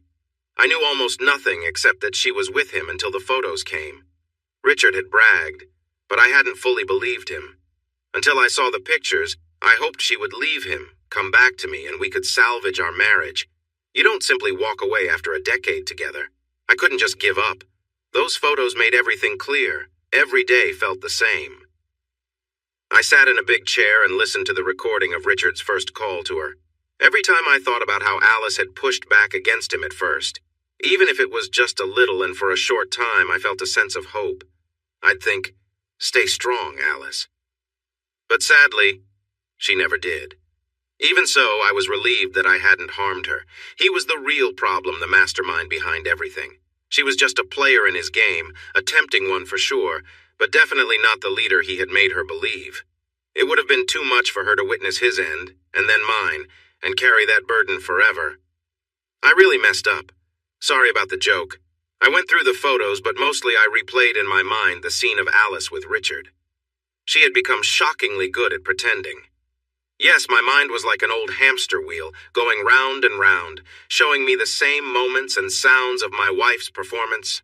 Like an annoying song stuck in my head, it was relentless. I couldn't escape it, no matter what I tried. I did all the things betrayed husbands usually do. I threw things around the house. I punched the walls. I cried. I took some pills, drank until I felt sick. Even with all that, I couldn't sleep, and I felt too drained to do much more than sit in that chair and think about everything. Sometimes I had to go to work. There were still tasks to handle. At least I hadn't walked away from my job like Alice had. That was frustrating. But I tried to go in mostly at night when it was quieter, letting my office manager manage as best she could. I took long drives in the desert, enjoying the cool night air. And did I mention I got another DVD from Richard? It had the last scene from his home on it, in blurry black and white from a security camera, and he had written, "Enjoy," on the cover. After that, I didn't have to imagine it anymore. That same afternoon, I filed for divorce. I wasn't going to let Alice get an easy, quick divorce without consequences. No way. I wanted it to be for cheating, emotional harm, and leaving. I also started a civil case to get as much of her property as I could. Nevada follows community property rules, but I thought it was worth the effort. The only issue was they couldn't find her to serve the papers right away, but my lawyer assured me there wouldn't be any major problems. I had more than enough evidence. He even managed to get a court order giving me temporary control over the house. I took some steps people usually think about, mainly shutting down our shared accounts and credit cards. I didn't know if I could keep all the money legally, but it didn't matter. I felt better after that. I sold the unwanted items, cleaned up the home, my home. I changed the locks and got rid of nearly all of her things. I tossed out her photos, packed up her clothes, and donated them. I did everything I could to erase her from my life. It felt much better.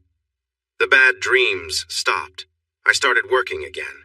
Time went by. I thought I could never trust another woman, but I did think about dating.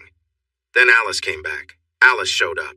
Just 3 words, but they meant so much. One moment she wasn't there, and the next moment she was. The doorbell rang. I should have paid attention. Things were finally getting better, and I thought I was moving on with my life. But then there was Alice in the doorway, looking at me and saying nothing. It felt like a nightmare. Not again. Get out of my life. I slammed the door shut. The doorbell rang again, but I didn't answer. I was already feeling panicked. Is this how it would be now? You can't be ready for it. You can't imagine how it will feel when she comes back. She kept ringing the bell for a long time and knocked, calling to me. Please, Henry, please talk to me. Her voice was scratchy, but I could hear her. I stayed away from the door. I walked quietly around the house, trying not to make any noise. Maybe she would leave if she couldn't hear me. I thought of her like a ghost. She couldn't get to me if I didn't let her in, but still there she was. I tiptoed to the door and looked through the peephole. Her shirt looked dull, and her hair was messy. She had a bruise on her arm. Alice looked worn out, but she wasn't much different from when I saw her before. Henry, please. I'm so sorry. Please talk to me. Finally, she went quiet. After a while, I looked out and didn't see her anymore, so I thought it was safe to leave. I opened the garage door and backed the car out. It was hot outside. Spring in Las Vegas felt overwhelming, and sitting there in the shade was Alice, staring at nothing. I quickly closed the garage door, watching it lower. Hurry! Hurry! Just as it closed, I saw Alice lift her head and start to stand up, leaning on the wall for support. I rolled down my window and called out, You're not welcome here. If you want to talk, see my lawyer. If you're still here when I get back, I'll call the police. She stood up and said something, maybe, please, and walked a bit closer, but I drove off before she could say more. What should I do? How could I make her go away? What if the police believed her? I felt frustrated and angry. Just leave me alone. I spent the night at a motel. The next morning, I asked my office manager to call security if Alice showed up. Don't you think you should talk to her? She asked. Maybe you should look for a new job, Sherry. She looked taken aback. I'm sorry, I didn't mean that. But you don't know everything she did. I can't really explain without it being inappropriate. Sherry was quiet most of the day, canceling my meetings while I sat at my desk and gazed out the window. Around 4:30, she came in and closed the door. Henry, you can fire me if you want, but I've known you a long time. You need to clear things up. Talk it out, then you can both move on. You don't know all the reasons why she acted the way she did, and it's time to stop letting Richard control you. That's all I have to say. What had I done for weeks, even months? I had tried to talk to Alice, but she wouldn't listen while she was with him. When I walked towards Sherry, she flinched as if I might get angry. I leaned down and gave her a light kiss on her head. I know you mean well, but I can't do that anymore. On the drive home, I kept thinking, please don't be there. Please be gone. I can't handle this. Alice was still sitting in that spot of shade. Was she going to stay there forever? It had been an afternoon all night and most of the next day. She could be in really bad shape.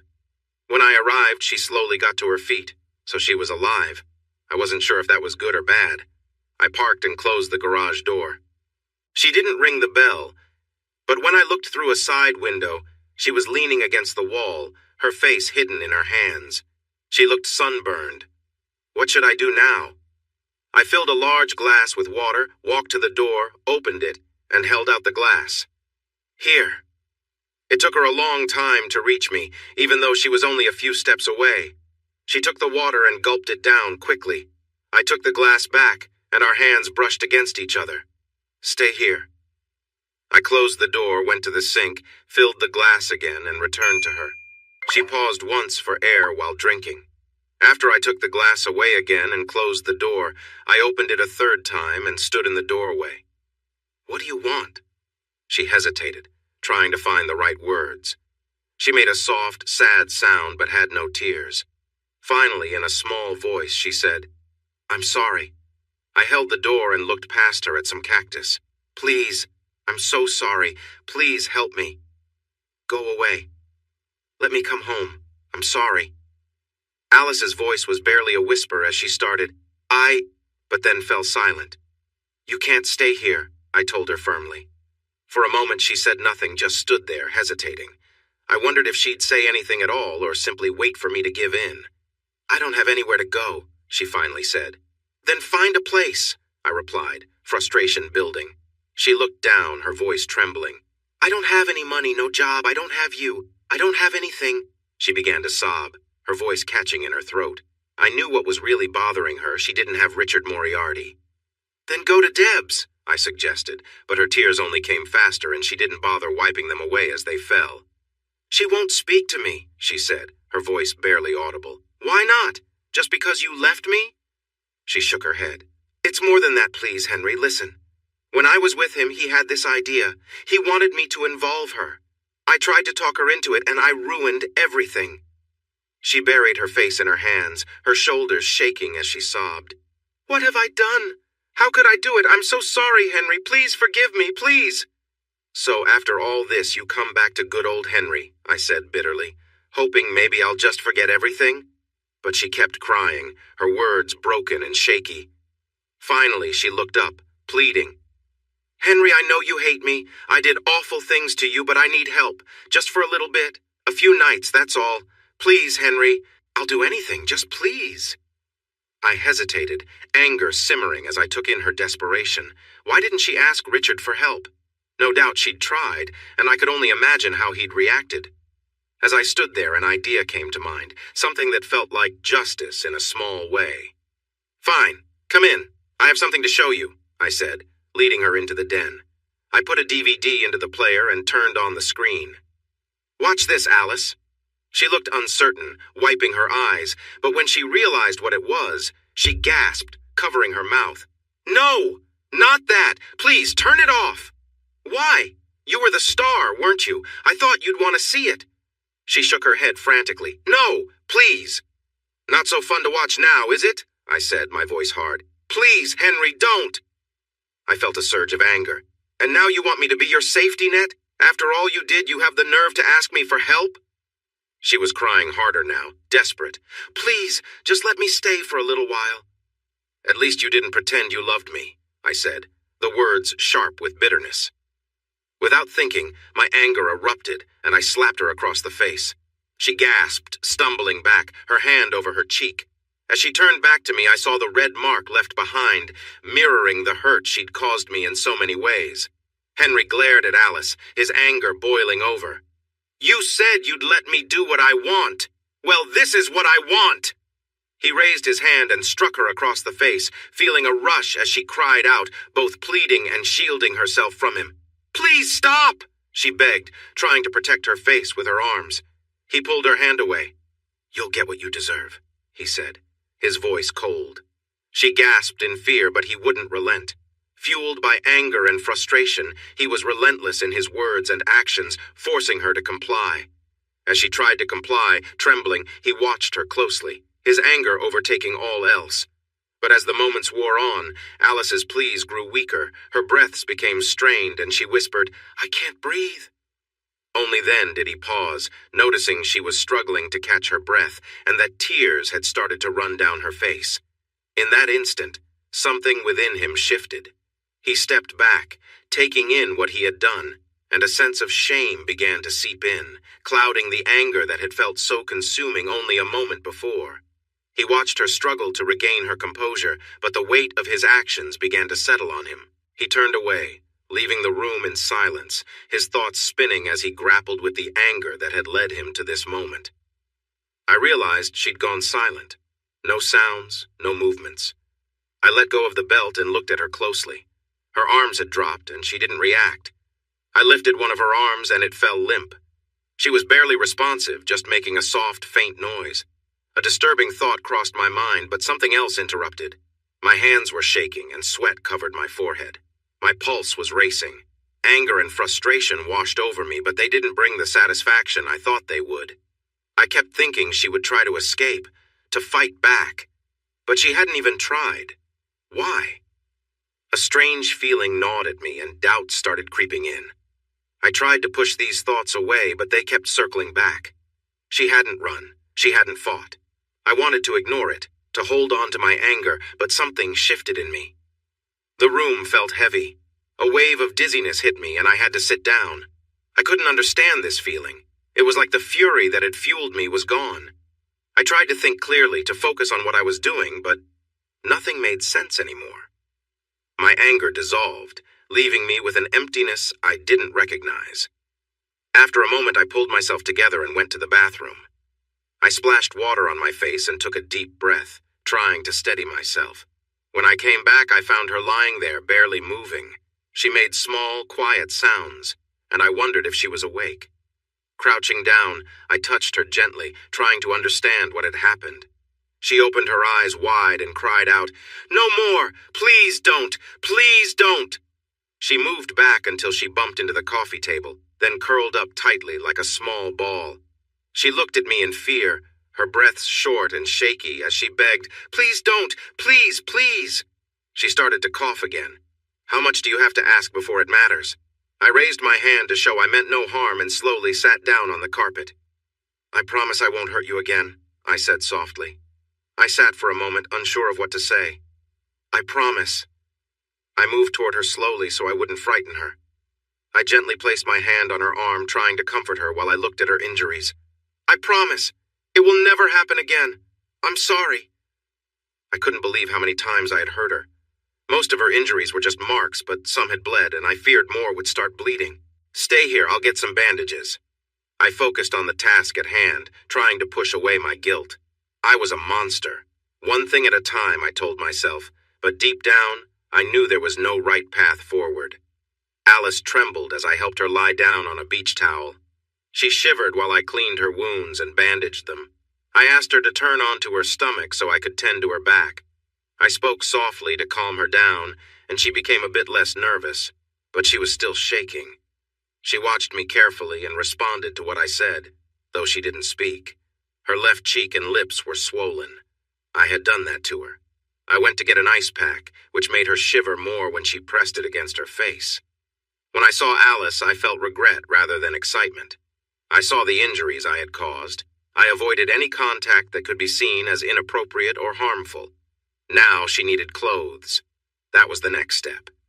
I searched the house and found an oversized Las Vegas shirt since there were no other clothes. "I'm sorry, I had to get rid of all your clothes. This will have to do for now," I said. She shifted a bit to help me pull up her underwear, and then she sat up so I could put the shirt on her. I supported her as she sat. "Can you stand?" I asked. She shook her head. She set down the ice pack, and I took both her hands to help her up. She was so unsteady that I had to let her lean against me for support. I could feel her still trembling. "Have you eaten anything?" She shook her head and rested her face on my shoulder. I would have thought she wouldn't want to be near me. I was afraid of letting her get close, afraid of what my feelings might lead me to do. When she finally spoke after the storm, her voice was rough and hard to hear. "Not much. I didn't have any money. I was taking risks at the casinos, but I got caught and then sent away. After that, I went to a soup kitchen." "What happened to the money Richard gave you?" I noticed the scent of her hair but turned my face away, not wanting to be too close. "It's gone. I spent it on motels and food. My car broke down. I used the last of it to try my luck at blackjack." She coughed again and leaned back against me. "I lost everything, just like I lost myself." At that moment, my thoughts wandered far away. She could have accessed our money if she had really tried or had any skills to survive. I imagined her struggling with hunger and thirst near a casino's pool. I remembered that Nevada was a community property state, and I thought about the house and all her belongings that I had thrown away. What had happened to her? She used to be smart and sensible. I finally realized that she needed more help than I could provide. Well, come on. Let's get you something to eat. She leaned on me as we walked to the kitchen. I helped her sit down and poured her some milk. There were fresh grapes available, and she liked grilled cheese sandwiches, so I started making one. She watched me quietly while shaking occasionally, but her coughing seemed to have stopped. What was I thinking? That my anger had faded away. You knew that, didn't you? It was gone, and it didn't matter what she'd done. It wouldn't come back. She wasn't really my Alice anymore. I didn't understand how she had changed. She was just a lost soul, and I wanted to be kind to her. It wasn't about forgiving or forgetting. That would be impossible. What parts could I even forgive? It wasn't Alice who had hurt me. It was Richard. Sherry was right about that. I needed to stop letting him affect me. But Alice had done enough. She left me hanging, and it hurt. It was more than enough for me to feel lost. I never wanted to hurt her, though. Honestly, I couldn't say for sure what I might have done. That last situation took us to a place far from where we used to be. People leave all the time, it happens. There's even an industry that deals with it. You either fight or give that "it's not you, it's me" speech, even if it's not true. Then you hire divorce lawyers. As for the rest, I couldn't erase the memories of the things Richard showed me, though Alice might never have known about them. They were just part of Richard's collection of memories, things he would look back on when he was older and perhaps regretful. Those things were not the worst of her choices. It was her conscious decisions that hurt the most. Finally, things came to a difficult point. It was hard to see her acting in such a way, putting herself down in front of me. I felt helpless, watching her show loyalty to someone else. It was tough. It still feels tough. Was it something I could forgive? What does it even mean to forgive? To move on? To let go of the anger I felt about her past choices? I knew I needed to find peace within myself. If I could achieve that, perhaps I could manage everything else. Others have forgiven even worse things. I once heard a survivor talk about forgiver her captors. I'm not sure I'm as strong as they are. Still, Alice hadn't hurt me in a physical way, so maybe it wouldn't be so hard for me. I wasn't sure, but the anger was fading. You know this already. Then there was another challenge. I needed to find a way to earn her forgiveness for how I had treated her. Her cheek looked painful. I gave her the ice pack again and told her to keep it on until it felt numb. What was going through her mind? Did she wonder if I would help her, or if I might hurt her again? I think she trusted me. We didn't say a word while I cut the sandwich. What do you say to someone after hurting them? You look nice, I blurted out. Oh no, what an awkward thing to say. She tried to smile. I washed my clothes in restrooms and hung them out to dry. You kept things neat, I replied. Why bring that up? I should have stayed quiet. Don't mention the rings. I could see the outline of them through her shirt. Ignore them. She spoke softly. At first I thought he might take me back. Later I felt I needed to find a way to get by, and that meant looking presentable for customers. She sighed. I tried to find a job at a casino, but security caught me. I didn't ask how that went for her. And you thought about giving up? She looked surprised. How did you know? I'm sorry, I shouldn't have asked, but it just felt right to mention it. She started to breathe quickly and cough again. I'm sorry, Alice. You'll be okay, I promise. I grabbed a dish towel to dab her eyes, but she pulled it away and covered her mouth instead. After the coughing stopped, she said, I didn't mean to try. I was staying at a shelter, but then... She paused, gasping for air. I thought she might not be able to finish. I was hurt by some men, and a lot of my belongings were taken. We were quiet for a while. At that time, I thought about giving up, but I wasn't strong enough. It was always on my mind. I'm really sorry, Alice. I shouldn't have brought it up. That's all behind you now. Things will get better. You'll see. Maybe if I said it enough, she would start to believe me. She was surprisingly open about everything. I thought she would share any story I asked about. I didn't ask if her choice to sell herself had led to her being hurt, or how many men had taken advantage of her. She was beautiful enough to be a successful escort, but she would likely know little about handling the risks. The fact that she had been hurt helped explain her mindset, but it was just one event in a long line of difficulties that had pulled her down. She didn't need to tell me every single detail. There was another problem. She wouldn't eat. You have to eat. You need your strength back. But she said she just couldn't. Finally, we agreed I would eat half of the sandwich, and we would take turns taking bites. She took small bites, which made her cough more. She had a tiny nibble of a grape. That was all before she seemed to drift off again. Come on, let's get you to bed. She started to sway as soon as she stood, so I let her lean on me again and helped her to the bathroom. I found a new toothbrush and some expired cough medicine. Then I took her to the guest bedroom. I noticed some marks on her arm were seeping through her shirt. I realized I would need to take her to a clinic. They would notice those marks. They would understand. There were many things to check. The injuries from before, the chance of infections, her lungs. But the marks were a serious matter. I would have to report myself. That could wait until tomorrow. First, she needed to be strong enough to care for herself. I rebandaged her while she sat on the bed and gave her a clean shirt. In bed with the sheet pulled up, Alice looked even more delicate, and despite her swollen face, she seemed more beautiful than anyone I had ever known. Yes, I knew it was a foolish thought. It wasn't just her body that was struggling, was it?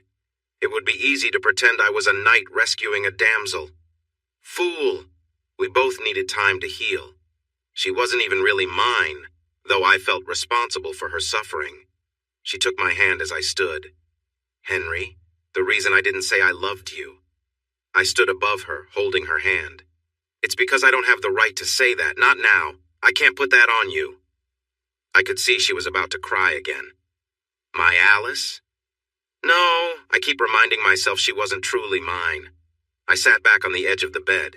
I wanted to wrap her in my arms and carry her away. That fantasy again. Instead, I just held her hand. Don't you think you've suffered enough? That's not it, Henry. Alice, I'm not clueless. You still have some savings. Just a few days ago, you could have accessed our accounts. You own half of the house. You're doing well. She lay there looking up at me, holding my hand and not saying a word. I'm not sure she really believed me at first. She shook her head, but then she squeezed her eyes shut and held my hand tightly. I could tell she finally understood. I think you feel like you belong here, I said. But I don't think that's true. I remembered the times I was harsh with her and heard her pleading. Earlier I believed it, but I was wrong and I'm sorry for hurting you. I leaned down and kissed her forehead.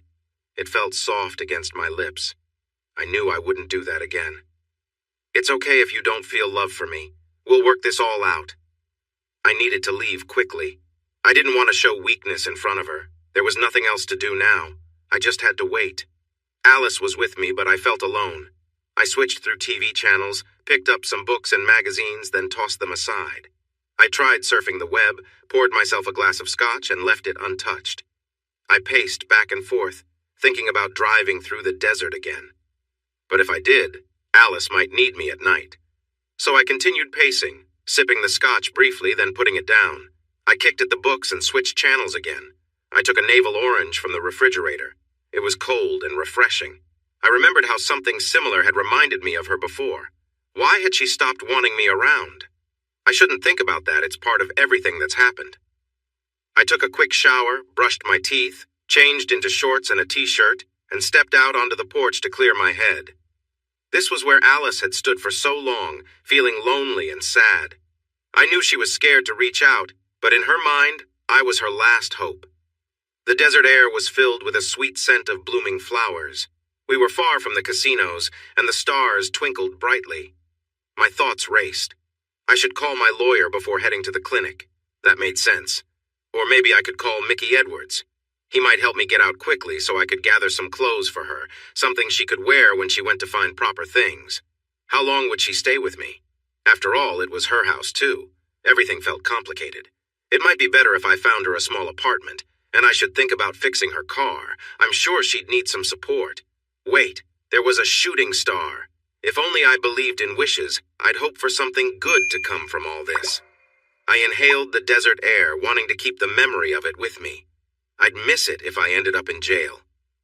Get a grip, Henry. Focus. I peeked in on Alice. She was sleeping peacefully, but the sheets were all tangled around her. I struggled to sleep for a long time, then I finally drifted into a dream about Alice. It was the same dream as always. I hadn't thought about it for a while. The dream with her on the bed and me on the floor. Then I woke up. Is she home? Of course, she's home. I needed to see if she was really here. I glanced at the clock and noticed something on the floor beside the bed, Alice wrapped in a blanket. She looked lifeless. Alice? What happened? She turned her head slightly and looked at me. I'm sorry, Henry, I couldn't be alone. I didn't mean to wake you. You looked so calm. If only that were true. Did you have a bad dream? No. I'm scared to sleep because I feel uneasy. It happens when I'm awake, too. It's like a wave that hits me suddenly. I don't know how to explain it. Panic attacks. I can't control them. I was scared being alone. I'm really sorry for this. Could I stay in here with you? I promise I won't disturb you. Of course, just come up. She hesitated. No, I don't want to be a bother. It's fine. You'll feel more comfortable up here. She climbed onto the bed, staying on top of the covers. Get under the covers, Alice. You might as well be comfortable. We've shared beds for years. She slid under the covers, facing away from me on the edge of the bed. I watched her for a while. Just as I began to drift off, she jolted like something had startled her. Alice? I reached for her. I'm sorry, Henry, I'm bothering you. Her breathing was heavy and she sounded frightened. Okay, let's try something different. I took a breath. Let's cuddle. Henry, no, I don't want to disturb you. It won't bother me and it will help you. You need to trust me. Right now, I'll think for both of us. I had to believe it would help her, even if I was worried about myself. She didn't say anything. She shifted toward the middle of the bed and inched closer to me. I wrapped my arm around her. She took my hand and brought it to her lips, whispering, Thank you, Henry. You're a lost soul, but I'll help you. I'll look after you tonight and maybe for a few days until you feel better. You were important to me once, and I care for you now. I know we never fully understood each other, but I can see you need someone right now. I gave her hand a gentle squeeze. In a little while, her breathing became calm and steady, and I was able to fall asleep. Let's start with the fact that Henry, who might be seen as a hero now, went to sleep next to Alice, without being intimate. Who would have thought that would happen in a story like this? What could come of it? I can tell you that later in the night she woke up twice, frightened from bad dreams. He comforted her, rubbing her hair and speaking softly. Still no intimacy. Personally, I think I would have found it hard not to be tempted. But let's set that thought aside, at least for now. She started coughing again, and it got so bad they had to use the last of the medicine. What about Alice's health issues and Henry's troubling past? If he thought about it clearly, he'd realize he really didn't want to get into trouble, and Alice's health made things even more complicated. He came to see this soon enough. He may or may not become a hero, but there were serious concerns if the authorities got involved. Alice had nothing suitable to wear for the hospital, and he didn't believe she could take care of herself emotionally or physically while he dealt with the situation. He was right, of course. Trust me on that. I'm the writer. Some readers might say things like, well, it's her own fault. That's a serious moral argument, but it wasn't Henry's view, so he had to focus on helping Alice. He lay awake for a long time thinking instead of sleeping. Meanwhile, after he comforted her twice, Alice found herself feeling very close to him.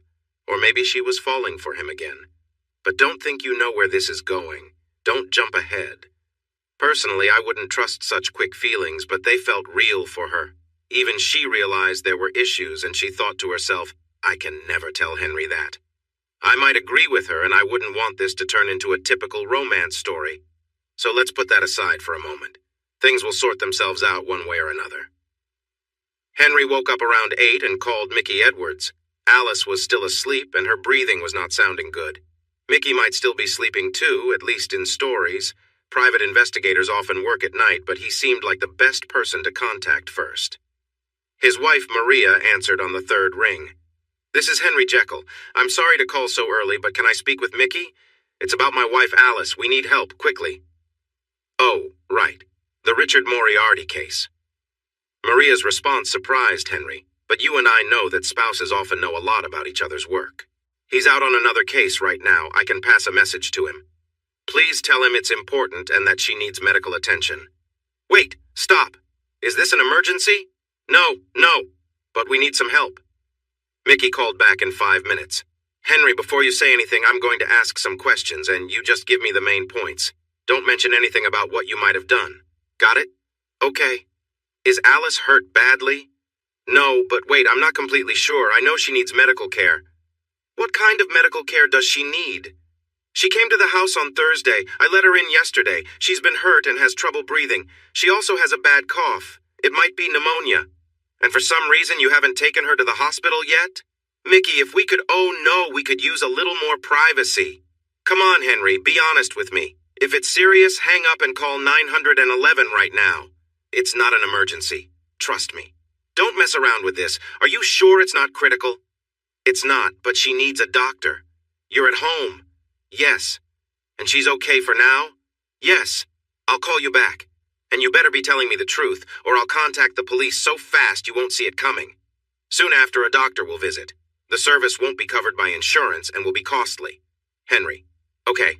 How much? Mickey. More than 1,000. Henry. 2, 5, 10, 15. Mickey. Not over 10. Henry. Okay. I'll need to get the money together. Mickey. It's covered. You'll get my bill, and I'll be over later to check on Alice. Alice? You need to wake up. A doctor is coming. He touched her arm. Alice? She looked at him and seemed confused about her surroundings. What? You said a doctor? Oh, my Henry, stop it. Focus, Alice. Control yourself. You need to think clearly. Henry gave Alice one of his long-sleeved shirts to wear instead of her shirt. She used to love wearing them at home. You'll look better. Now you need to eat something. I can't. You have to. Just a little. I brought you some toast and juice. I can't. You have to. Just take a few bites. And I need your clothing sizes. Blouses, pants, undergarments, shoes, and bras. I don't understand. Alice took a small bite of the toast.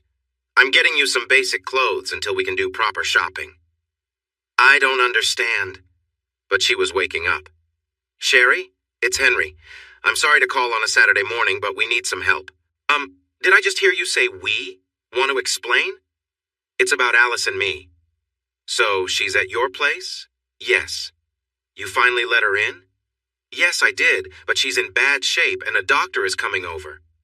What? Henry, did you do something to her? Please, Sherry, I'm not hurting her. A doctor is coming over and she needs some clothes. What do you mean she needs? I got rid of all her old clothes, and what she had on was torn. If you can, could you get her some basic clothes? Just simple, everyday things. I have her sizes. Henry, what did you do to her? Please, Sherry, you can see her when you get here. Can you help? Yes, but Paul is coming with me. She'd better be okay. Everyone believed Henry had hurt Alice, and it seemed that way. Alice did finish her breakfast and change clothes, but after using the bathroom, she lay back down. She felt like she couldn't breathe well. Henry wanted to stay close in case she needed anything, but he didn't know what to say to her. Alice didn't know what to say to him either. It was awkward. He offered her bacon and eggs with toast, but she said she couldn't eat more, so he brought her some juice and a banana to snack on. Then he waited for the doctor. Sherry and Paul arrived quickly, faster than Henry expected. She brought everything he asked for, including a nightgown, a robe, and some toiletries he hadn't thought of. They walked in without knocking. Sherry put the bags onto the coffee table and looked at Henry. Where is she? She asked, clearly worried. In the bedroom, this way. No, you and Paul stay out here. I will talk to her alone. She went into the bedroom and closed the door. Henry and Paul sat down to wait. What happened? Paul asked. I don't think I can tell you, Henry replied. It's a privacy thing. You know Sherry will ask me later. Then you'll find out then. Sherry came out and quietly closed the bedroom door behind her. She approached Henry and said softly, Give me the belt you used on her. The belt? Yes, the belt. Hand it over. Henry took the belt from a drawer and gave it to her. Sherry examined it closely, noticing some marks on it, then stepped forward and swung it towards Henry. He stepped back, startled. Stay calm, Henry. Breathe deeply. Trust me. Don't let anger take over. Just breathe. He took a moment to steady himself. Henry held still and finally said, I won't let you hit me again, Sherry. Paul stood a little ways between them, unsure of what to think about what had just happened. Sherry held the belt away from her. But it's okay for you to use it on Alice? Is that how it is? Henry stood still. No, it's not okay. Nothing about it was okay. But I did it and I can't take it back. Why shouldn't I just report you? Okay, I get it. Do what you think is best. If you promise to look after her while I'm in custody, that's fine by me. Sherry paused to think. First, you need to tell me your story. What happened? What's your reason? There were reasons, but not excuses. I lost control. It won't happen again. And? That's all? Many people who hurt others say that, but it happens again. What do you want me to say? Didn't she tell you? She says it's all her fault. There was some silence. Yeah, many people in bad situations say that. Are you saying that? No, it wasn't entirely her fault. She had a part in it, but it wasn't her fault. Then tell me. Be clear, from the start. He shared his story. Sherry knew about the leaving and Alice showing up. She definitely knew about the punishment. She had made Alice show her the marks. The rest? Just bits and pieces. She didn't know about Richard throwing Alice out or anything about the pictures. Henry opened his laptop and showed the photos. Most of them didn't surprise her, like the collar and the wine incident. But the last photo? That looks like the start of something disturbing. What's that mean? Henry looked at Paul, who didn't reply but had an interested look. It's a type of adult film, originally from Japan. It involves a woman and many men. She shook her head. No way, that's not real. It is real. Just look at it. She turned to Paul. Is it real? It is. Don't look at me like that. I know about it. Henry had an idea what kind of videos Paul might search for later, and Sherry didn't want to dwell on that. Henry continued. They take turns getting close to her. No. She began to visualize a more disturbing scene. You wanted to know. Sometimes they collect and share what they produce. No! Stop! Sherry covered her mouth and turned away. I'm sorry. I shared too much. I don't know what Alice went through. Richard sent me just one image with the 6 men. Sherry thought, 6? Just 6? Paul made a face as if to say, wow. A few have already finished. I'm not sure how far it went, but it was real. And look at what Richard wrote on her. Henry, wish you were here. It's a bit blurry. It was quiet again. Sherry looked thoughtful. Paul appeared curious. Henry looked sad. Sherry said, That's what made you lose control. No, there's one more part. More? Yes. Henry hesitated. After that, I went to Richard's house. I had something with me, but they caught me. As Richard's guards held me back, he told Alice to remove her clothes, right there in front of me, everyone else, and a camera. And she did. Then he made her do more, all while filming it. I had to watch as he humiliated her and sent me a copy with a mocking note attached. Later, when Alice came to my place asking for help, I lost control. I took out my anger on her, not that it justifies what I did. She was alone and vulnerable, and I realize now how wrong I was. I get it if you think I should be punished for it. After I said this, Sherry quietly put down the belt she had picked up, looking at me with sympathy. She walked over and gave me a comforting hug, like you'd give someone who's grieving. Just then, the doctor and his assistant arrived. They came in a plain van with their clinic's logo on it. It was a quiet entrance, with no flashing lights or noise to draw attention. It wasn't an ambulance, just a clinic vehicle. They brought in some medical equipment and went into Alice's room, shutting the door. The rest of us waited in silence while the assistant returned to the van for more supplies. Finally, Sherry broke the silence. What made you stop? She asked. Stop? I replied, caught off guard. She nodded toward Alice's room. What made you stop hurting her? She blacked out. I went to get some things to keep her from running off, and then I don't know. It was like a weight lifted. I suddenly understood what I was doing, and I couldn't keep going. You hated her. You were furious, hurt. Yeah, until that moment. The anger vanished, but the pain is still there. That's my burden to handle.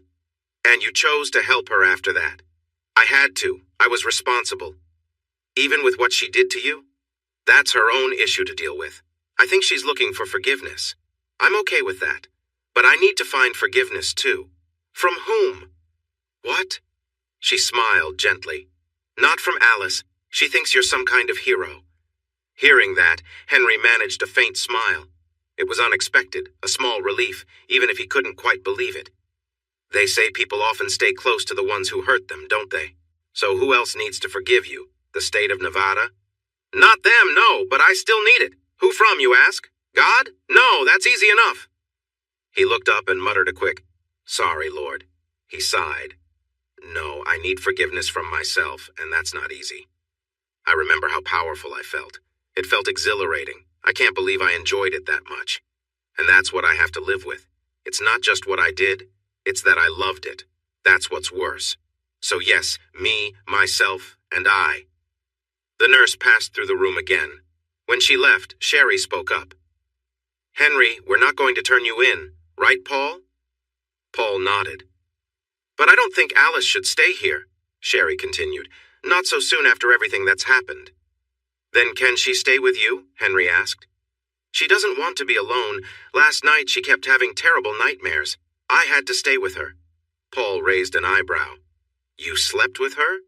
"No, it wasn't like that. I just stayed close to comfort her, that's all. I'm trying to help her, not take advantage of her." They still looked doubtful. "You're sure you didn't do anything to make her feel like she owed you something?" Sherry asked. "I'm sure," Henry replied. "I was there to help her through the night, that's all. And this morning, I started taking care of what needs to be done." They seemed to accept his answer.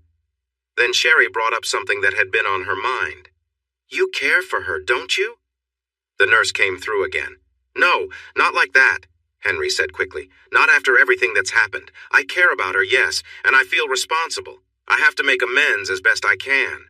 He gave a small laugh. "That's my story, and I'm sticking to it. You can believe what you want." The nurse returned, holding a small bottle of pills. The room was quiet, each person lost in their own thoughts. Sherry thought, "He cares for her, poor guy." Henry thought, "I've really messed things up." Paul, meanwhile, thought, "This whole situation is unbelievable. Is this heading toward romance territory? Two people with hidden feelings, each unsure of the other's heart. It would never work, not realistically, not with all they'd been through. But it almost feels like something out of a movie, a complicated story that might feature Tom Hanks and Meg Ryan in their prime. Hanks, the dependable type who tries to make things right, and Ryan, with her charm and intensity. Can you picture her acting in that scene? I could play Richard Moriarty. It might work if they could think of a good ending, maybe on the observation deck of the Empire State Building or something similar. They could even include a twist where Richard the host is taken out, played by someone else. I can see it now. Henry could push Richard over the railing. Since it's New York, no one might notice, or perhaps there's a subway strike and no one sees the confusion. That could work. Then Henry could capture Alice, and after some struggles, they could live happily ever after. But maybe not.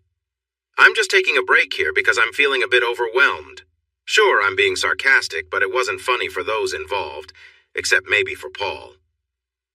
Let's continue. Mickey came in looking very tired and worried. Where is she? In the bedroom with the doctor and his assistant. Do you know Sherry and Paul? They're familiar with the situation. This is Mickey Edwards, my investigator. He set up the medical team. Sherry is my office manager, and they might be helping take care of Alice for a few days. How is she? She seems to be a bit better. I think they're just about done. Which they were. The doctor and Mickey knew each other well. They exchanged a brief nod, and then the doctor said, There are 3 main concerns I want to go over. Who needs to leave the room? He looked at Mickey. Is everyone okay? We're all part of this together? It's all right, Bill, said Mickey. Everyone understands. The doctor started. She is a somewhat undernourished woman in her 30s, dehydrated, sunburned, and not feeling well. She has faced some rough experiences lately. Let's start with the more serious issue, he continued. Physically, it's not as bad as it could be. It happened a few days ago. There are some bruises that are healing, and there's a tear that is also on the mend. We found no obvious infections. We took some samples and are running tests, but I don't expect any bad news. I'm giving her these to prevent any problems. He held up a pill bottle. I'm also giving her medicine for anxiety. He glanced around. Where are they? The nurse held up another bottle. About her breathing. It appears she has bronchitis, probably viral, likely worsened by the dusty air we've had lately. It's fairly serious, so we've put her on a cool mist inhaler and Ruth has been helping her learn how to use it. That should help. We've also given her some cough medicine to use as needed. Ruth held up another bottle. We took a sputum sample just to be safe, but it should improve soon. Then we have to address her bruises and wounds. Wounds? Asked Sherry. Yes, cuts. Here's the important part. He turned and looked at Henry, his gaze serious. These injuries are much more recent than the others. When did she first arrive? The nurse was also looking intensely at him. There was a brief pause. I let her in yesterday afternoon. Yesterday. All your troubles seemed so far away. Where did that come from? He glanced over at Mickey. Mickey, the wounds look like they are about a day old. Henry replied. Okay, I see what you're saying. Do you have anything to add? No, I don't. Mickey stayed quiet. You said you let her in. What does that mean? We're not living together. You're separated? I've started the divorce process. But she came here anyway and you let her in. Yes. Why did you do that? I don't know. She said she had nowhere else to go. So, you let her in. She said she had nowhere else to go. She's still my wife. Where does she live? I don't know. How did she get here? I thought she walked. I don't know. She said her car broke down somewhere. Your house is quite far out. How did she make it here after getting those injuries without a car, without proper clothing? I can't answer that. She has clothes on. Mickey asked, What kind of injuries does she have? Marks from slapping and being hit with a belt, on her face and body, on bare skin. Mickey stayed calm as he thought about this. How serious are they? Sherry, who had been standing, moved over to the coffee table and sat down. None are infected. I used medical glue on a few. What's that? Asked Sherry. It's a special glue for wounds. They should heal fine. Sherry and Mickey nodded. What? Mickey asked. Has she said about what happened? The doctor continued to glance at Henry. Not much, except that she believes Mr. Jekyll will protect her. I will, Henry said. Mickey interrupted. Can I see her with you and Ruth and ask her a few questions? Sure. As they left the room, Mickey leaned close to Sherry and whispered, The belt is showing. A couple of minutes later, Mickey opened the door. Sherry? Could you come in here for a moment? Soon the four of them came out together. This is our plan, Mickey said. Alice will stay with Sherry and Paul for the next few days. Okay, Henry replied. Paul stayed quiet, but it was clear he was thinking. I think she might need to see a counselor. She's been through a lot. Night terrors and such.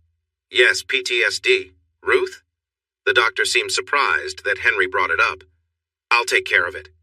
I also want to see her again on Monday morning at... Ruth finished.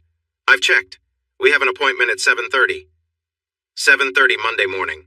We'll have the test results and Ruth will set up a meeting with a therapist. Mickey added, Given her experiences, I think we need someone very understanding. Mickey, Ruth exclaimed. You know us better than that. She turned to Henry. Make sure to bring her insurance information. I think her purse and all her details were taken. Well, the doctor replied, that will keep you busy while you're here alone. He wouldn't speak to Henry except through clenched teeth. After the minivan left, Mickey turned to Henry. Wow! How many times did you hit her? Look, if you think you need to call the police, I understand. But, Sherry said quickly, you should get the whole story first. I don't want to lose my trust with Bill, but I want to know more. Henry, you should show him the photos and video. Photos! Video! Sherry's eyes grew wide. He doesn't even know about those? And he's your investigator? There are recordings too. You've heard them. I don't want to see them again, Sherry muttered. But I think I should. Paul looked pleased. Things got worse after Henry showed everything. Oh, sorry. I know many of my readers are guys. They want to know how this viewing went with Paul and Sherry. Well, there are some things I'll keep to myself for later, but yes, they were affected. With Paul, it was what you'd expect. Now that he knew what to expect, he sat ready for the highlights. If you watched him closely, you'd almost think he was getting a bit restless. As for Sherry, it was harder to tell.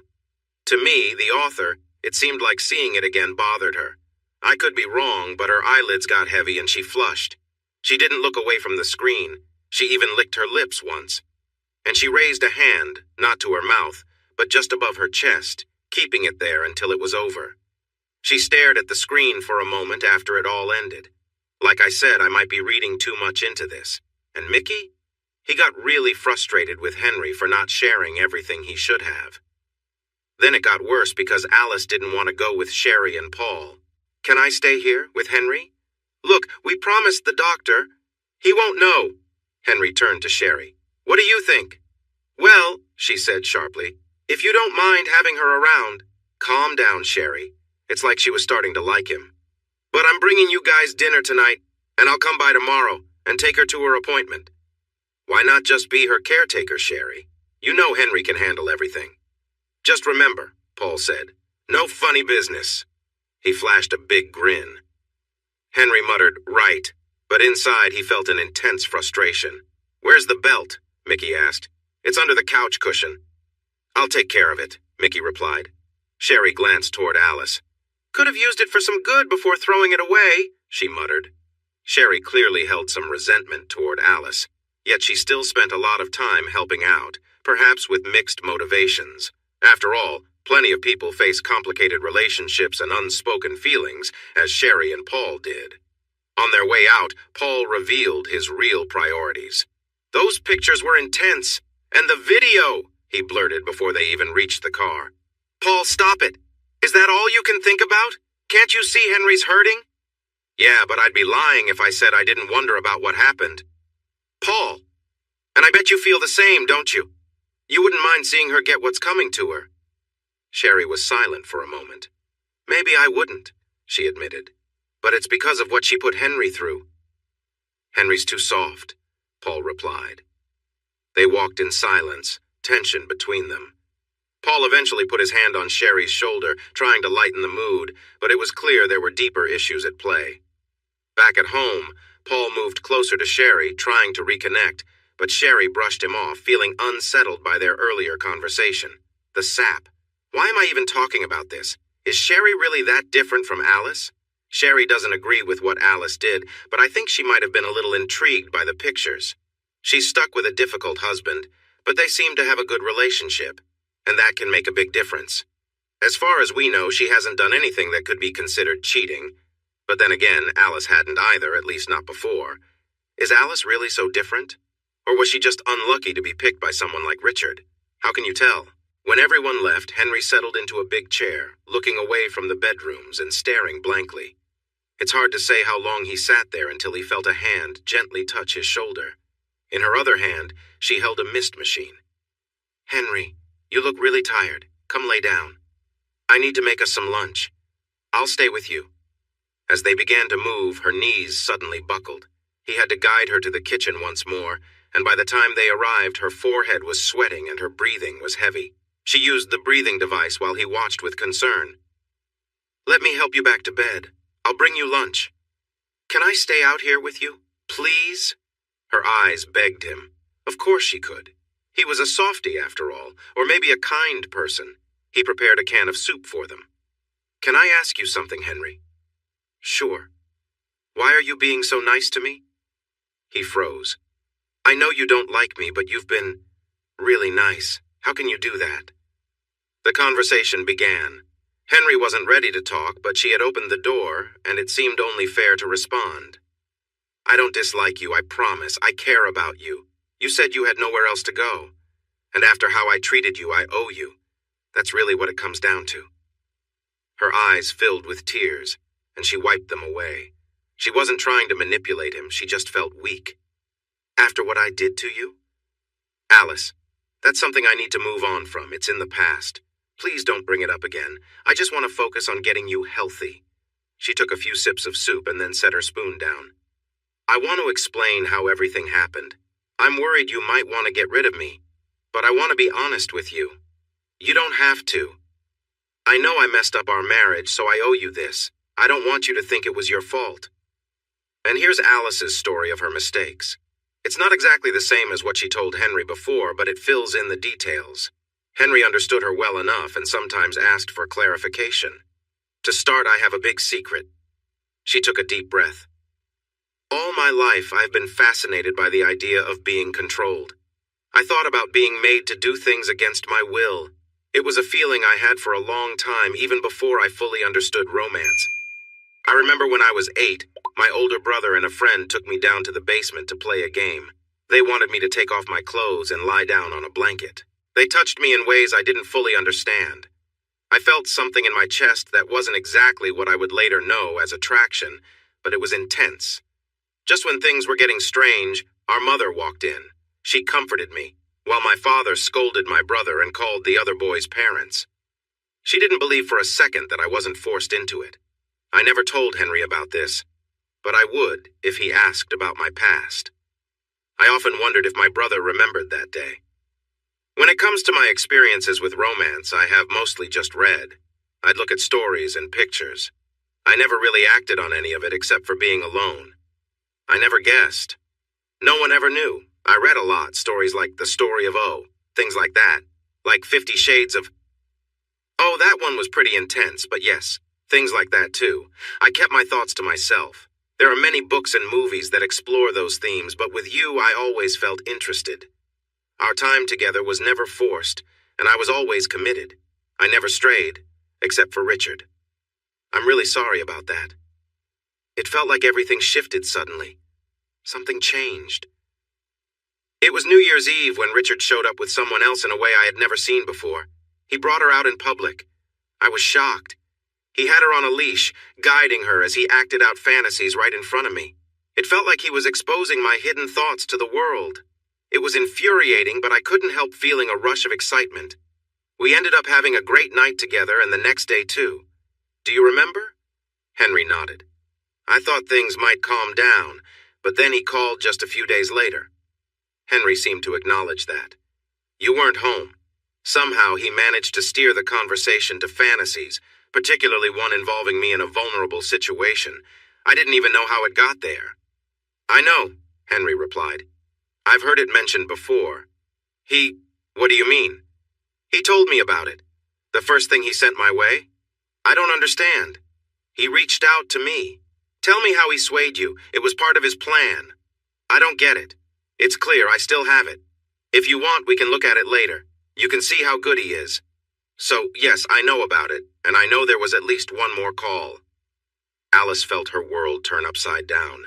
Everything was suddenly more complicated. Why were Richard and Henry talking about her and sharing her words? What was happening?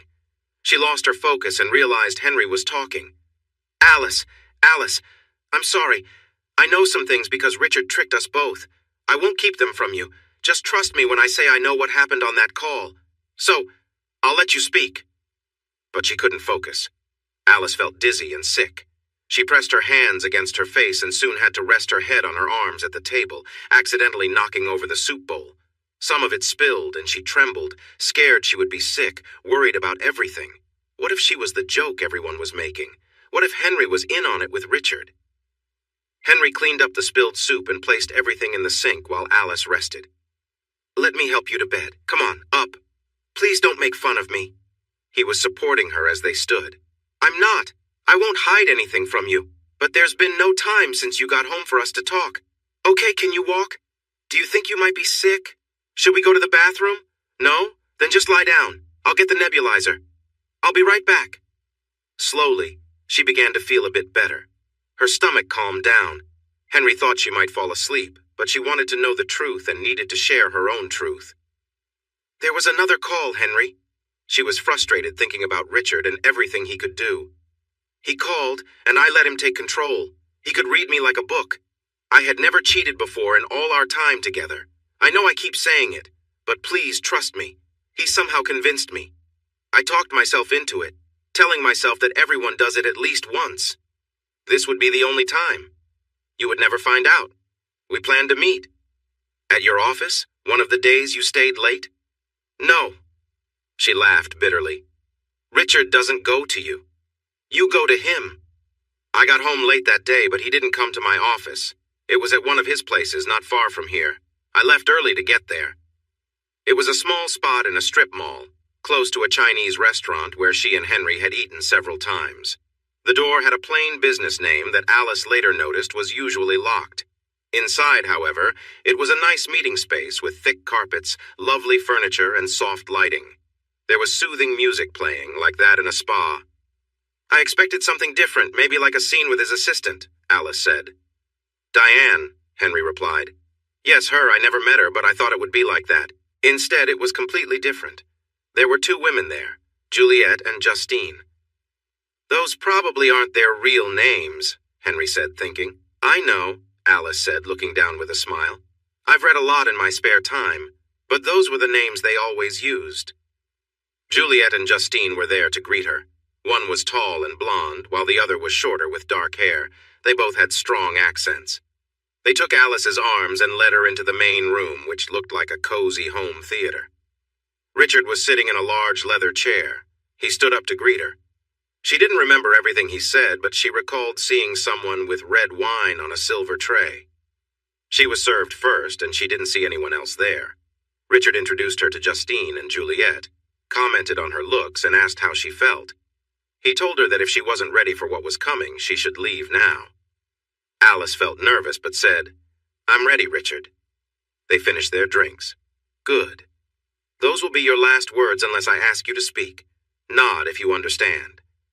Alice nodded, feeling an exciting thrill. She was starting to feel different, not just nervous or excited, but lighter, almost floating. Her heart raced as the room seemed to dim. She swayed slightly, and Justine, or maybe Juliet, held her steady. Together they guided her to the center of the room, turning her to face Richard. Now keep your face and eyes forward with your hands by your sides, he instructed. Alice followed.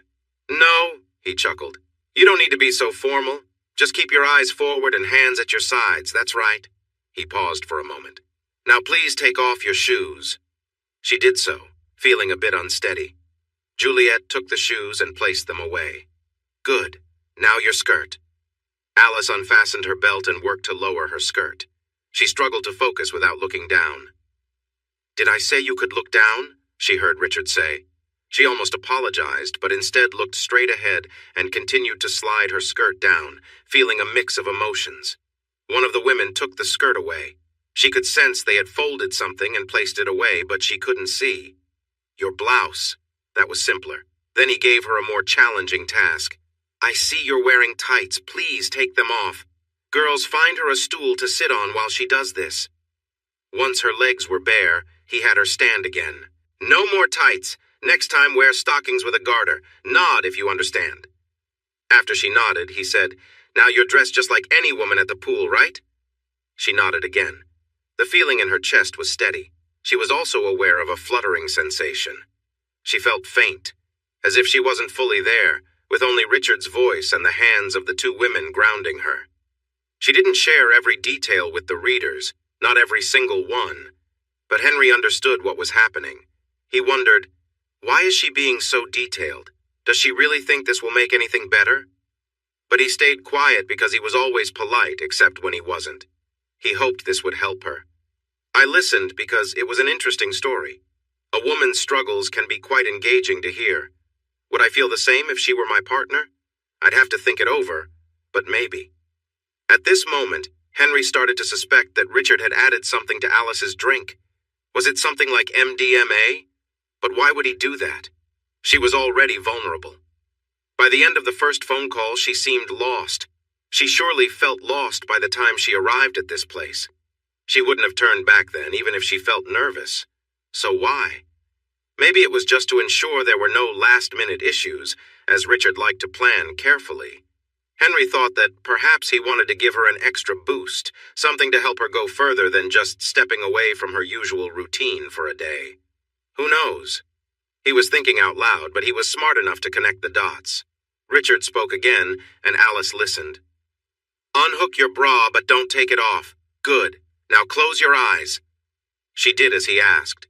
Someone gently pulled her bra straps down until it came off completely. Her heart raced. Another person approached from behind, taller than the others. Justine reached around Alice and touched her softly. Keep your eyes closed. Juliet knelt in front of Alice and carefully pulled her underwear down. Once they were on the floor, Richard instructed her to lift each foot so they could remove it. Now you're completely bare before us for our purposes, he said. "We're just going to focus on one thing," Richard said. Alice was guided by two women whose names she kept forgetting. One of them gently placed a soft cloth over her eyes, tying it at the back, covering her vision completely. Left alone for a moment, Alice swayed slightly, feeling unsteady in the darkness. When the women returned, they each took one of her hands, carefully crossed her wrists behind her back, and tied them with a soft material. "You can open your eyes now if you'd like," Richard said with a chuckle. "Let's begin with something warm and gentle." Alice sat on the edge of her bed, remembering that night. Her head lowered as she stared into her palms, lost in thought about what had happened. She recalled how out of place she felt as everything happening was new to her. The interactions were strange, the closeness unexpected, but the memory had a surreal quality, like a dream. If Alice had shared these details with Henry, he would likely have been convinced that something had altered her sense of reality. As Alice continued recounting to herself, the time seemed to blur, and the world around her felt distant. Alice recalled her unsettling experience, speaking in a quiet voice as she shared it with Henry. She remembered feeling disoriented, held by two women she barely knew, who then led her through unfamiliar, uncomfortable situations that felt designed to test her. When they were done, they helped her sit and catch her breath, her hands still bound until they finally untied her and began dressing her again, leaving her feeling vulnerable and disoriented. Before she left, Richard gave her strict instructions about how he expected her to dress and present herself, details that left her feeling more uneasy. He emphasized that she needed to change aspects of herself to prove she could meet his expectations. This included buying certain clothes and following specific rules. Alice felt her confidence waver as she agreed, not entirely understanding the full weight of what she was agreeing to. Richard's final words stuck with her as he warned her not to lie to him.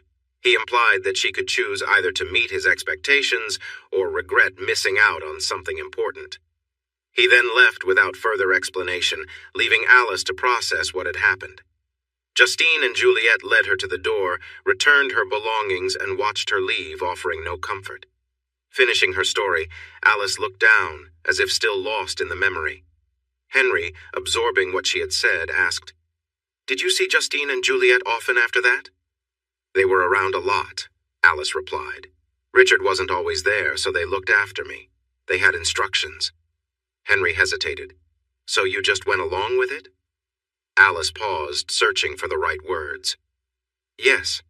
They had a way of making it seem like I should. I never thought of myself as someone who would be okay with that, but somehow I don't know. It was confusing." Henry nodded, trying to understand, but he struggled to find the right response. He simply listened, sensing that the story still weighed heavily on Alice.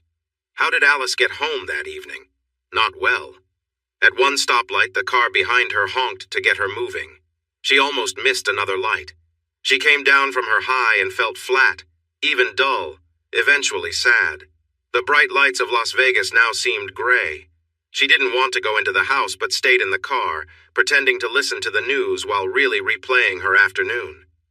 She tried to avoid Henry as much as possible. Was she feeling guilty? Yes. Could he notice anything? And was she longing for what was missing? Yes, again. The house felt empty, and she felt empty. She spent the evening playing on her phone in front of the TV, looking for places that sold nice stockings, one she could visit at lunchtime, and searching for tips on personal grooming. She sat in the shower for a long time with a new razor, pretending she was still deciding what to do next, acting as if she hadn't decided to start a relationship with Richard. Relationship? Was there another word? Ongoing meetings? And she thought about how and when to meet Richard again. "When did you decide to leave me?" This may have been the most important question, right? She might remember the day, maybe even the approximate hour. But was there a turning point? Yes, and we will get to that. But have you ever wondered how someone becomes taken away? Is it sudden? Not really. It's not like losing yourself for one night or having a brief fling. Some people have kept secrets their entire lives. But leaving someone can't be hidden, and it isn't a short-term choice. There are reasons anyone could list or might have faced: hostility, lack of interest, and so on. Maybe they are facing hard times. Maybe it's about money. If you follow the woman's story, you sometimes find what might be called a pattern. Sometimes it's a long one, but often it leads to a simple, though difficult, separation. But Henry and Alice? They seemed to care for each other well enough. Their time together was okay. Not great, but not terrible either.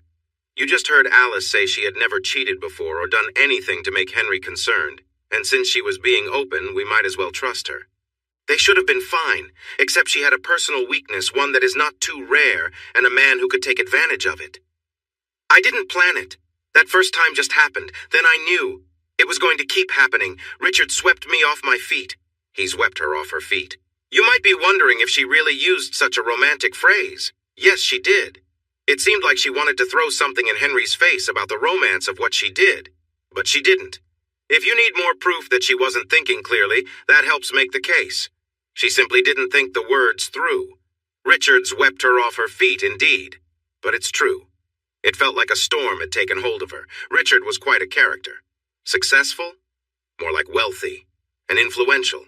He had a strong presence, was well-connected, sharp-minded, and extremely creative, with the means to make big things happen. They met for a second time, then a third. Each meeting sparked something new and exciting. Was it only about their connection? Some might think so, but Richard was more complex than that. During their third meeting, Alice found herself in a unique situation, supported against a wall with just her toes touching the floor. As they shared a special moment, Richard rolled out a full-length mirror so she could see herself. You're truly beautiful, and you can shine even brighter. He placed a stunning blue sapphire necklace around her neck and said, Look at yourself. Then he showed her matching earrings. I want you to stay calm while I put these on. You can express yourself. Next, he helped her feel beautiful in a different way, and when he stepped back, he called her beautiful again. You're magnificent, such a lovely person. She admired herself as he explored the way she looked. They looked amazing together, and she felt great about herself too. Later, he told her she could keep the jewels. But where will I hide them? You'll have to find a clever spot. Richard had connections. 2 nights later, he took Alice to a fancy cocktail party when she was meant to be out with her friends. Meanwhile, Henry was at home, puzzled about why he hadn't heard from her. There, Richard introduced her to several important people, including politicians and a famous writer. She wore a beautiful new dress along with the jewelry Richard had given her. Many women complimented her on them. Richard said he wanted to take her to Europe, then to Morocco. Why Morocco? It was something different. Alice soon found herself lying, spending time away from Henry. This change happened quickly. Her main worries were keeping Henry from noticing the hints of her new life and her jewelry. When Richard suddenly asked her to leave everything behind and come with him, she didn't know how to respond. But I can't. Henry. Alice, I can't wait for you to decide. You're halfway here already. You can come with me or stay. It's your choice. I can show you more or you can remain in your ordinary life. But, and don't be so certain he will be devastated. He often complains about you. Complains. You always seem to want more or different things. You're hesitant about trying new experiences. You've changed. There are new ideas he wants to explore. Honestly, he has no idea what he has. When? Almost every time we chat. You talk? More than you think. But I couldn't. Leave him? You just pack up and go. I'll handle him. What about my job? I have more than enough money to cover everything. I will take care of your work situation. As you might expect, she agreed. This is one way things can happen, an old-fashioned way. Relationships often involve more than just love, but there's a lot more to it. You might not do it this way, and neither would I, but Richard? He's had a lot of experience over the years. So when did Alice decide? Did she really make the decision, or was it made for her? How did she respond to Henry's question? She answered, I'm not sure when I decided. So, you just left. No word, no talk, no explanation, not even a note. You left me with nothing. Nietzsche once wrote that if you look into the deep darkness, the darkness looks back at you. That feels true for Henry. He could not look away. The darkness was always there. Maybe it was time to end this conversation. He didn't want to hurt her, but he felt he didn't need to talk any longer. Alice, however, stood up and walked to the soft bench in front of the mirror. From there, she wouldn't have to look right at him. She didn't have an answer, did she? but she knew she needed to say something. I couldn't talk to you. I didn't know how to explain. That's why Richard contacted you, not me. When he put me on the phone, I just repeated what he told me, and then you never even tried to reach me again. What? Richard said you wouldn't, and you didn't. I'm sorry. I know I should think of others. I know I've been selfish, but I felt a little hurt that you didn't call or come see me. I understand. I do. I know I was wrong. I didn't know how to respond if you did call or visit, but you didn't. So I thought maybe Richard was right. You really didn't care anymore. You probably didn't expect that, did you? Henry didn't either. You really think I didn't try to call or visit? You believe that? Of course. We heard you were already seeing someone else. Seeing someone? They saw you at a fancy restaurant with a woman. She was beautiful. Then they mentioned you were with her at one of those big shows. Amazing, isn't it? The things my readers never knew. The lies my characters tell when I'm not around. And you heard all this? From whom? Some friends of Richard's. They knew us from before. You know, Guy Robinson and his wife, the casino manager. It came up during a chat. And that's it? Well, except that you started making it hard for us. Making it hard? Calling the police to question us? Really, Henry? And trying to confront us at the event? When security had to pull you away? Richard said that he couldn't take it anymore and was going to report it. Alice sounded unhappy, which was different from her usual self. And then you went into Richard's house. I don't understand why you did that, especially since you seem to like being single. There was a lot to think about here. Henry actually did call the police, went to the casino opening, and entered Richard's house. So there were bits of truth mixed in with the misunderstandings. Richard had made things messy. Let's cut this short. I'll clear things up and then we can be done. I never went on dates. I haven't been with another woman since I met you. Yes, I called the police and tried to get your attention at the casino, and I did go into Richard's house. The rest is untrue. I tried for days and weeks to reach you, but Richard kept that from happening. He often talked to me, bragging about being with you. No, she didn't believe him at all. My investigator, Mickey Edwards, suggested I call the police because I was worried about you, and that was the only way to have someone check in. He also told me about the casino opening. Do I need to say it again? She didn't believe him. Where do you think I got that recording of your call? What about the video of you and Richard? They came from him just to show off. The tone of the conversation shifted right away. Alice took a deep breath and looked anxious. Before I saw the photos, I hoped that maybe you would leave him and come back to me. But then, it became clear everything was finished. She sighed. I don't get it. Photos? What photos? What are you talking about? Alice's eyes widened as she stared at Henry. Oh no! You really don't know about the photos. They are from Richard's resort. They showed me way too much. They were just more of his bragging. That's when I decided to go into his house. What were the photos of? Henry went through the details while she closed her eyes and shook her head, whispering, No, no, no. He went to the living room to grab the laptop and show her the pictures. Alice sat quietly during the slideshow. She looked down, only raising her eyes occasionally, squeezing them shut again. You can guess what thoughts ran through her mind. Then she shook her head again, saying, No, no, no, aloud. Finally, she closed the laptop and began to cry, unable to stop. She covered her mouth to hold back the sound and kept on crying.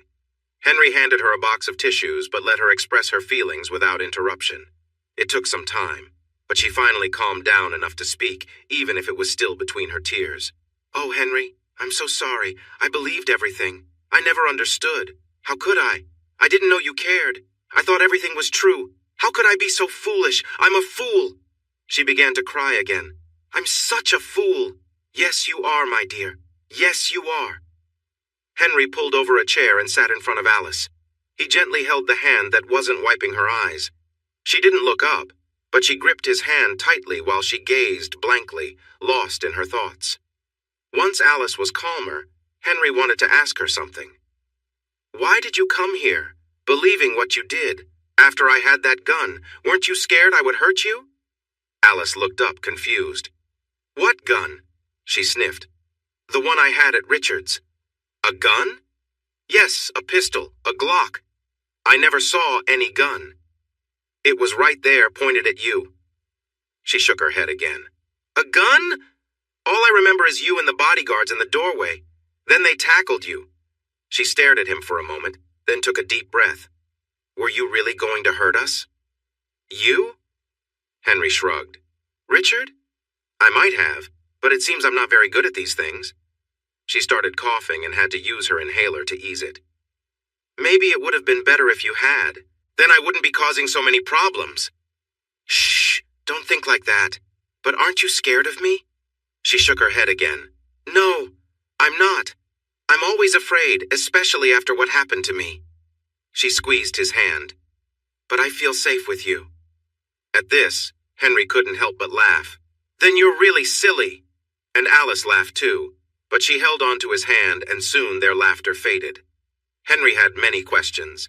He wanted to know everything, but he also hesitated. Alice wanted to share everything, but she struggled. She wished he would take her back, but she felt that hope slipping away.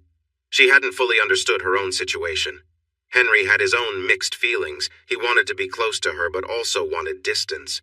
They were both in a difficult place. It seemed knowing the truth was what mattered most to him. Why did you do that in front of me? Why did you choose to? Alice stood up again. She moved to the bed, stood up, paced a bit, then returned to where she started. She sighed deeply. She tried to take his hand again, but he pulled back. I didn't want to do that. I hated it. Well, I did terrible things to you on purpose, but I'm really sorry about it. She was silent. Then she spoke quietly. I understand. I know how awful it was. I want to be honest and explain, not to excuse myself. Her eyes started to fill with tears. You're not going to cry again, are you? No. She dried her eyes with her hands. I'll tell you. Just don't go on about how good-hearted you were. It was hard to believe how supportive he had felt just moments ago. I thought I had to. Before you say anything, I had failed a test and I couldn't afford to fail again, so I did it. Yeah, a test. To stay as Richard's girl. One of many. Yes, I knew that. It was his world, but I was his top girl. That's what he called me. Top girl. His partner. So go on, top girl. I had to face challenges to stay there, do different things. Not all were personal. There was how I ate, how I dressed, how I looked. And the personal things weren't every day. But I couldn't do less than the other girls. Some parts were exciting, but sometimes I had to push myself to get through them. You moved up quickly enough. You say before Richard, your personal life was pretty simple? Ours certainly was. Yes, he once called me his ice cream queen. She smiled at the memory. He liked that I was new to everything. Henry didn't smile. So what was something hard to get through? Give an example. Do I really have to say? Yes, you do. You want to be open and honest? Okay. She sighed. One thing was the golden drink. You drank something awful? Yes, I did. Wow, but you didn't like it? No, but after I was proud I could do it at all, and to keep it down. Okay, that's interesting. What else? Did he hurt you? I saw marks on your belly in a photo? No, that was just a game with a leather lace. It stung and left little marks, and I had to count them. You enjoyed that? I have to tell you, yes, it was exciting. I knew I might get hurt for real someday, and that scared me. But I wanted it to happen. I can't explain it, but it's true. That time, it wasn't real. I once saw him play with another girl. It looked painful, and she seemed to struggle. I knew he would do something to me too, but it never happened except with you. They both paused for a moment, then, did you enjoy it when I hurt you? No. You know it hurt so much, and it scared me. And yet you feel safe with me. He waved his hand in the air. Forget it. But tell me this. Does it make you feel something to remember it? No, I don't know. Maybe a little. Should the conversation continue? Where could they take it? I wanted to learn what test Alice had failed and why, but her last answer made it hard to continue asking questions. I understood why he asked. Her reply? It seemed like she said it without thinking, just as I stepped away from the keyboard for a moment. Sometimes characters do that, and stories take turns I didn't plan. Other writers can relate, so maybe there's more to these characters than we think. In this moment, no one spoke for what felt like a long time. They both looked away. Finally, Henry broke the silence. But you have bad dreams about it, he said. They're not usually about the hitting. Mostly it's about the other thing. I've had many daydreams about it, even more than one at a time. But the real memories don't leave me alone. I can't escape from them in my dreams. I had one where you were chasing me to hurt me. It felt like you, but also not. And I couldn't escape you. But in real life, it's different. Because you're right there when I wake up. And I'm not fully sorry it happened, and... No, I can't. Tell me, he urged gently. Don't make me, she replied. Just say it. Please, no. Tell me what you wanted to say. Okay. It troubles me that it was you. I don't want it to happen again. Ever. Please believe me. But if it's you, it feels different. I know it doesn't make sense. I'm sorry. Please let me stop. Okay. Take your time. I won't press you. And he didn't. But remember this.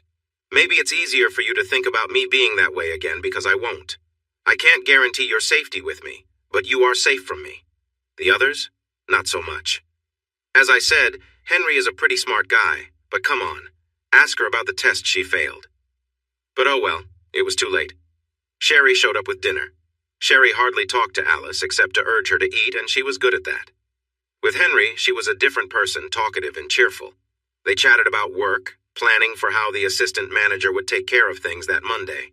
They avoided discussing the breakup, the bad experiences, or anything heavy. Would you?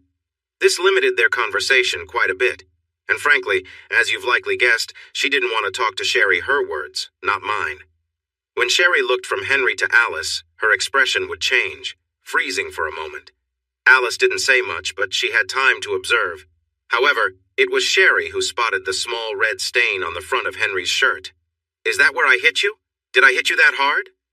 What do you mean you hit him? Alice asked. Oh, never mind, said Henry.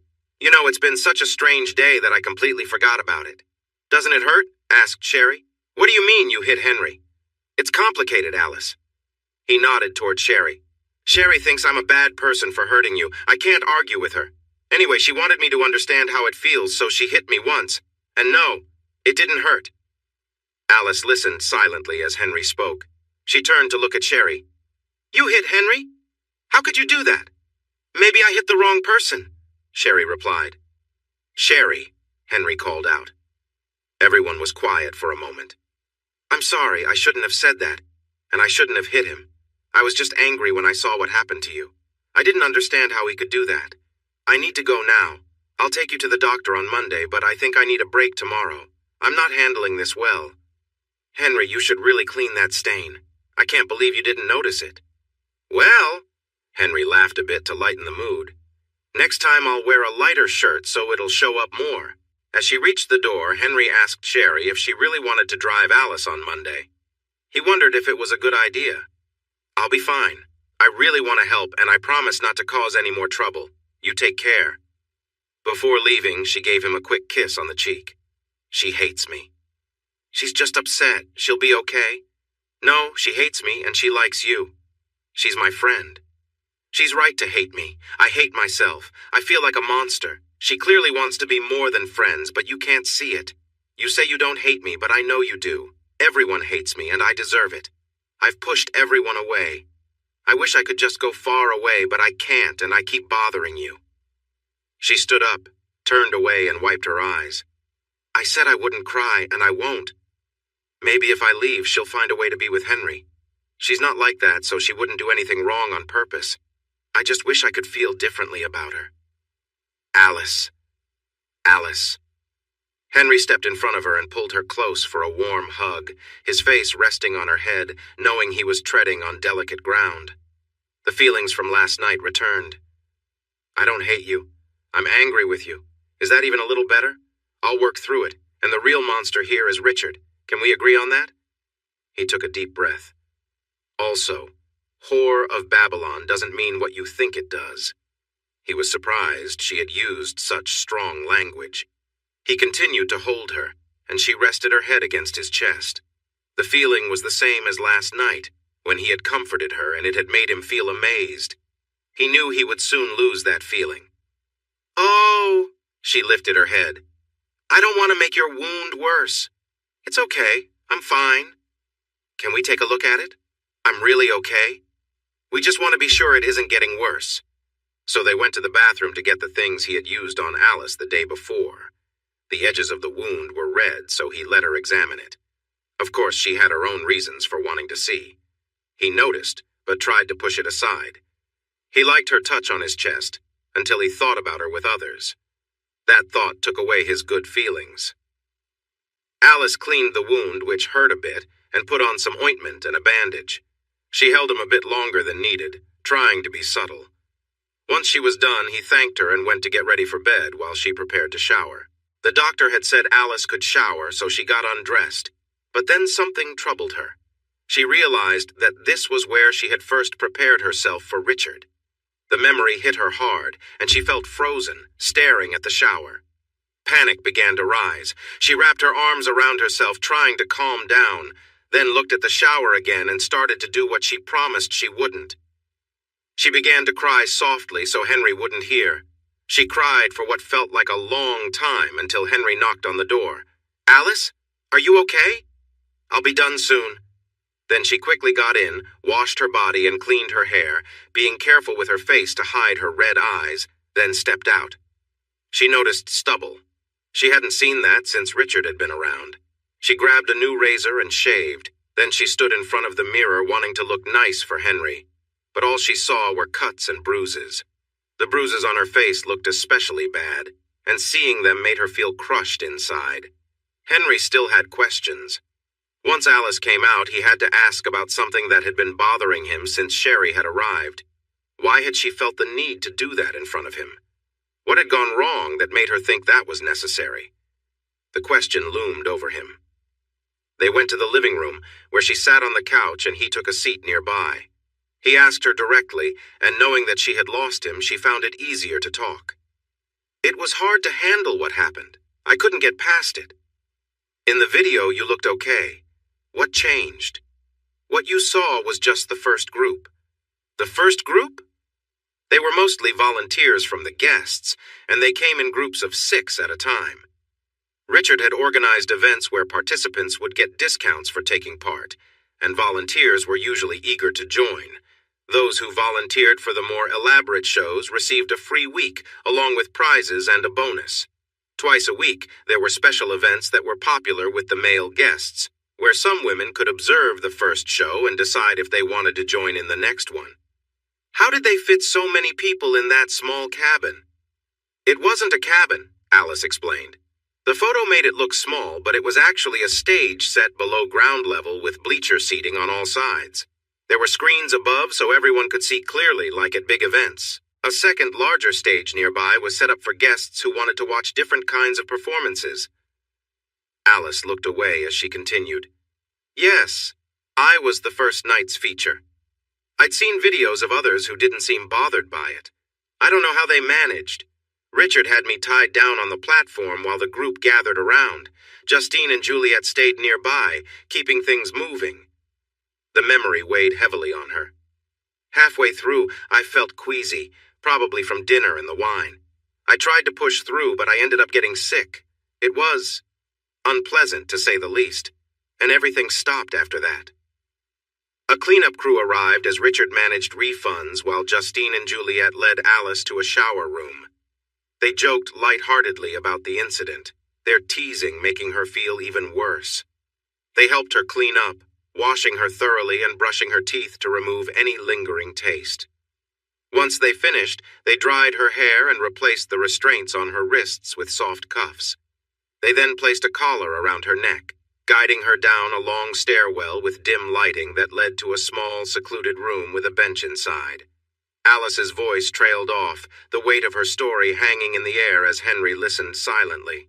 Alice was led into a small, windowless room where they secured her collar to the wall and bound her feet apart with soft cuffs fastened to bolts in the floor or wall. She wasn't sure which. Justine leaned close, gave her a quick kiss, and said, "We'll check on you later," before closing the door. As the heavy door shut, Alice realized she was locked in a vault. Darkness surrounded her, and there was complete silence. Henry listened quietly. "You must have felt terrified then. Please, Henry, don't." "Sorry. Go on." Alone in the dark, Alice's thoughts spiraled. She wondered if Richard would keep her there indefinitely or if she would be dismissed from the program. Fear overtook her and she panicked, pulling against her restraints and crying out, but no one responded. Eventually, exhaustion took over, and she drifted off. The next day, or what she guessed was the next day, Justine and Juliet returned, releasing her from the bindings and helping her up. They put a kimono on her and escorted her back to the cabin she shared with Richard, glancing at their watches to make sure they arrived right on time. Richard entered with another woman, whom he kissed before sending on her way. Alice noticed it was 8 a.m. by the clock on the wall. Alice wanted to apologize, but Richard silenced her gently. "Lie down and relax," he said. Justine and Juliet began to massage her shoulders, easing her tense muscles as Richard watched quietly beside her. Finally, he reassured her, "I know you won't disappoint me again." When Alice finished recounting the experience, Henry took a moment. "So that's why you felt you couldn't disobey him because of that one event?" "Yes. I didn't want to risk disappointing him again. I had to watch the next event as part of it. 3 women volunteered, and they even drew names to decide." 3? Even after what happened? Alice nodded. "Yes, they volunteered. I suppose they didn't know or they didn't care." "So, you felt you had to prove yourself to him?" "Yes, he wanted me to demonstrate I could handle it." Henry sighed. "And yet you failed me." Alice fell silent, unable to answer. For a long time, the two sat without speaking. Henry wondered if things might have turned out differently if Alice had stood her ground earlier, refusing to do anything that would hurt him. Perhaps it wouldn't have changed anything, or maybe it would have made all the difference. Finally, Alice broke the silence, her voice soft. "I know I let you down, Henry, and in the end it didn't matter. He cast me aside anyway. Just like that, I messed up everything. He was playing with you. He never planned on being with you, you know. I see that now. Do you think you would have said no if you hadn't felt so pressured?" "I really don't know. I'm sorry, probably not." "You couldn't say no to him even if it hurt me, and you can stop saying you're sorry all the time. It doesn't make a difference." "What would happen if I did?" She knew that wasn't a good answer, even as she spoke. "I think he might have kicked you out." "Oh, wait, he did anyway." Alice looked sad, and though she didn't say anything, her eyes were moist. What more was there to say? "What about when you told me how happy you both were together?" "What else could I say? That I didn't enjoy everything? That parts made me uncomfortable? That I was scared of how he might react? Please, Henry, I didn't realize how serious it was until it was too late." "Too late?" "To leave. I thought it was too late to leave. I didn't have anyone or anything outside anymore. So I did what I could to please him." "Forever?" "Yes. Forever turned into looking good, saying the right words, and doing more and more for him. That was my unhappy forever." She paused, shivering and breathing heavily with her eyes closed. Henry let her go through this without stepping in or asking about her medicine. Then he said, "But you liked some of it." "Yes, some of it was nice, but not everything. And yet you could have left at any time. It wasn't like being trapped. What's wrong with you?" "I don't know. I really don't know." They sat quietly for a while without looking at each other until she asked, "Would it be okay?" "Yes?" "Never mind. I already know the answer. If you don't ask, the answer is always no." "I wanted to see if it would be okay to sleep in your bed again. But I get it. I've messed that up too. I know you don't want to be close to me." "Stop guessing what I think. That's so annoying. You always did that when we were together. You don't need to keep doing it now. I'm sorry, we are though, never mind." "What? I didn't mean to say I'm sorry, it just slipped out. You're getting really good at that. So what were you going to say? Just that we're still married, legally." "Okay, you get a point for that. You'd rather win than make peace with me, wouldn't you?" "Well, it doesn't really matter much, not like when Richard was in front of me." She started to say she was sorry but stopped and pulled her hands to her stomach as if she was in pain. "Oh, forget it. Nothing has changed. I know some unpleasant details, which is where the trouble lies, but the main issue hasn't changed. So sure, you can share the bed. Just stay on your side." He said that? Shouldn't he have asked her to leave the house completely? She seemed lost, even as someone who needed help. But that is what he said. What he felt was more complicated, And you can trace the reasoning back to Lincoln, who had faith in the better part of our nature. At least for now, it seems to have won. Well, I asked her to share those things, didn't I? Have I forgiven her for everything? I thought so. I really did think so. But now I'm not so sure. Yet she forgave me, didn't she? I hurt her, and now I'm her so-called hero. I don't want to be her hero. I don't want her to depend on me after what she did. Maybe being a little off helps her. For me? I guess I can manage her being close. Being near me seems to help her, and this is only temporary. She'll get help and find a way to be okay, or good enough to move on. She'll meet a nice guy who can support her, and she'll be happy. I can deal with this for a while. Or maybe it's like Shakespeare wrote, "The quality of mercy is not strained. It drops like gentle rain from heaven upon the earth. It is twice blessed. It blesses both the giver and the receiver." So, sue me. I admire Lincoln and I admire Shakespeare. Truth is, both lines failed at that time. Lincoln couldn't stop the Civil War from coming, and Portia couldn't make Shylock show kindness toward Antonio. Regardless, something resembling mercy helped Henry let Alice sleep in his bed, where he could comfort her during her nightmares. I think her panic and nightmares bothered him more than he'd admit. And let's be honest, it's because she was Alice. Do you really think Henry would feel warm and caring if the person having nightmares was someone else? Like Ilsa from the SS? Or maybe Joe Stalin? I believe he'd feel differently if he had to comfort a small child. But that isn't the case here. So it's Alice or no one. And Alice isn't nothing to him. Love can change to anger quickly, but people remember that they once loved someone, and they can hold on to those feelings for a long time. That's why we feel sad when love ends. As it was, she took her pills and they carefully settled on opposite sides of the bed. Before falling asleep, Alice had a question. She turned to Henry and asked, "Are you still planning to confront Richard?" It's a nice thought, isn't it? But I believe his safety is better now, especially when it comes to me. Still, whether it works out or not, I would be the main suspect, and I refuse to go to jail for someone like him. Oh. I've considered the possibility that he could easily create a little accident for me just to avoid any trouble. Do you really think so? Just thinking out loud, honestly, I believe he's too full of himself to worry about me. He won and we lost, and I'm sure he's moved on to other things. But there's something else. He has a lot of videos of you.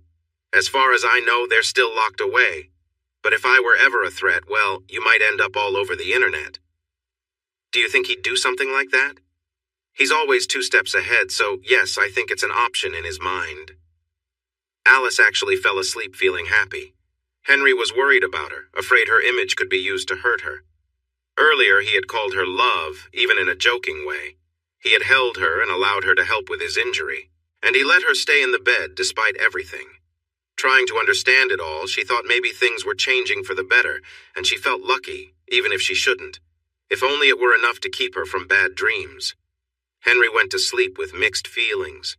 That marked the end of their second day. Sunday came, and by midday, Alice made a big mistake. As soon as she woke up, Alice got on the laptop, and what she found upset her. Henry was in the kitchen. She stepped to the doorway and lightly knocked on the frame. "Good morning. How are you feeling?" She felt a bit better, at least physically. She didn't get tired as easily. There was still something else weighing on her mind. "I looked it up, Henry. I feel like the woman from the story of Babylon." He put down the glass he was drying and leaned against the counter. "Really? Want to share what you found?" "She is a woman with a cup, filled with the wrong things from her actions. I feel like her. I drank from that cup. It's me." Henry slowly shook his head. "That's not you.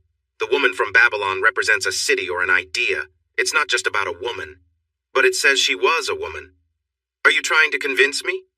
Though I don't know why you would. It's not like I think you're perfect, so I need to be convinced otherwise. Or are you trying to convince yourself? Do you really feel like you need more reasons to dislike yourself? Read the whole story again? I know I'm right." "No, you're not. Try this instead. Instead of thinking of that woman, think of the lost wife." She paused to consider it. "But there is no lost wife. It's about a lost son." "Maybe there is. Here, go make your own breakfast." He walked past her and into the back of the house. Lost son. lost wife. The father offered his son another chance. Is Henry saying I have another chance? She stood in the doorway of Henry's office, hesitating to knock, fearing she would ask the wrong thing. This is where she went wrong. Henry, may I ask you something? What you just mentioned about the prodigal wife. Do you mean that about me? Do you believe it's possible that I could have another chance? I would do anything if you would give it to me. The prodigal wife can change for the better. Henry winced and rubbed his forehead. Yes, it was not just a saying.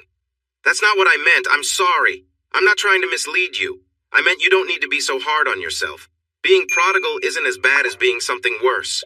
Many people have made mistakes, taken wrong turns and things like that.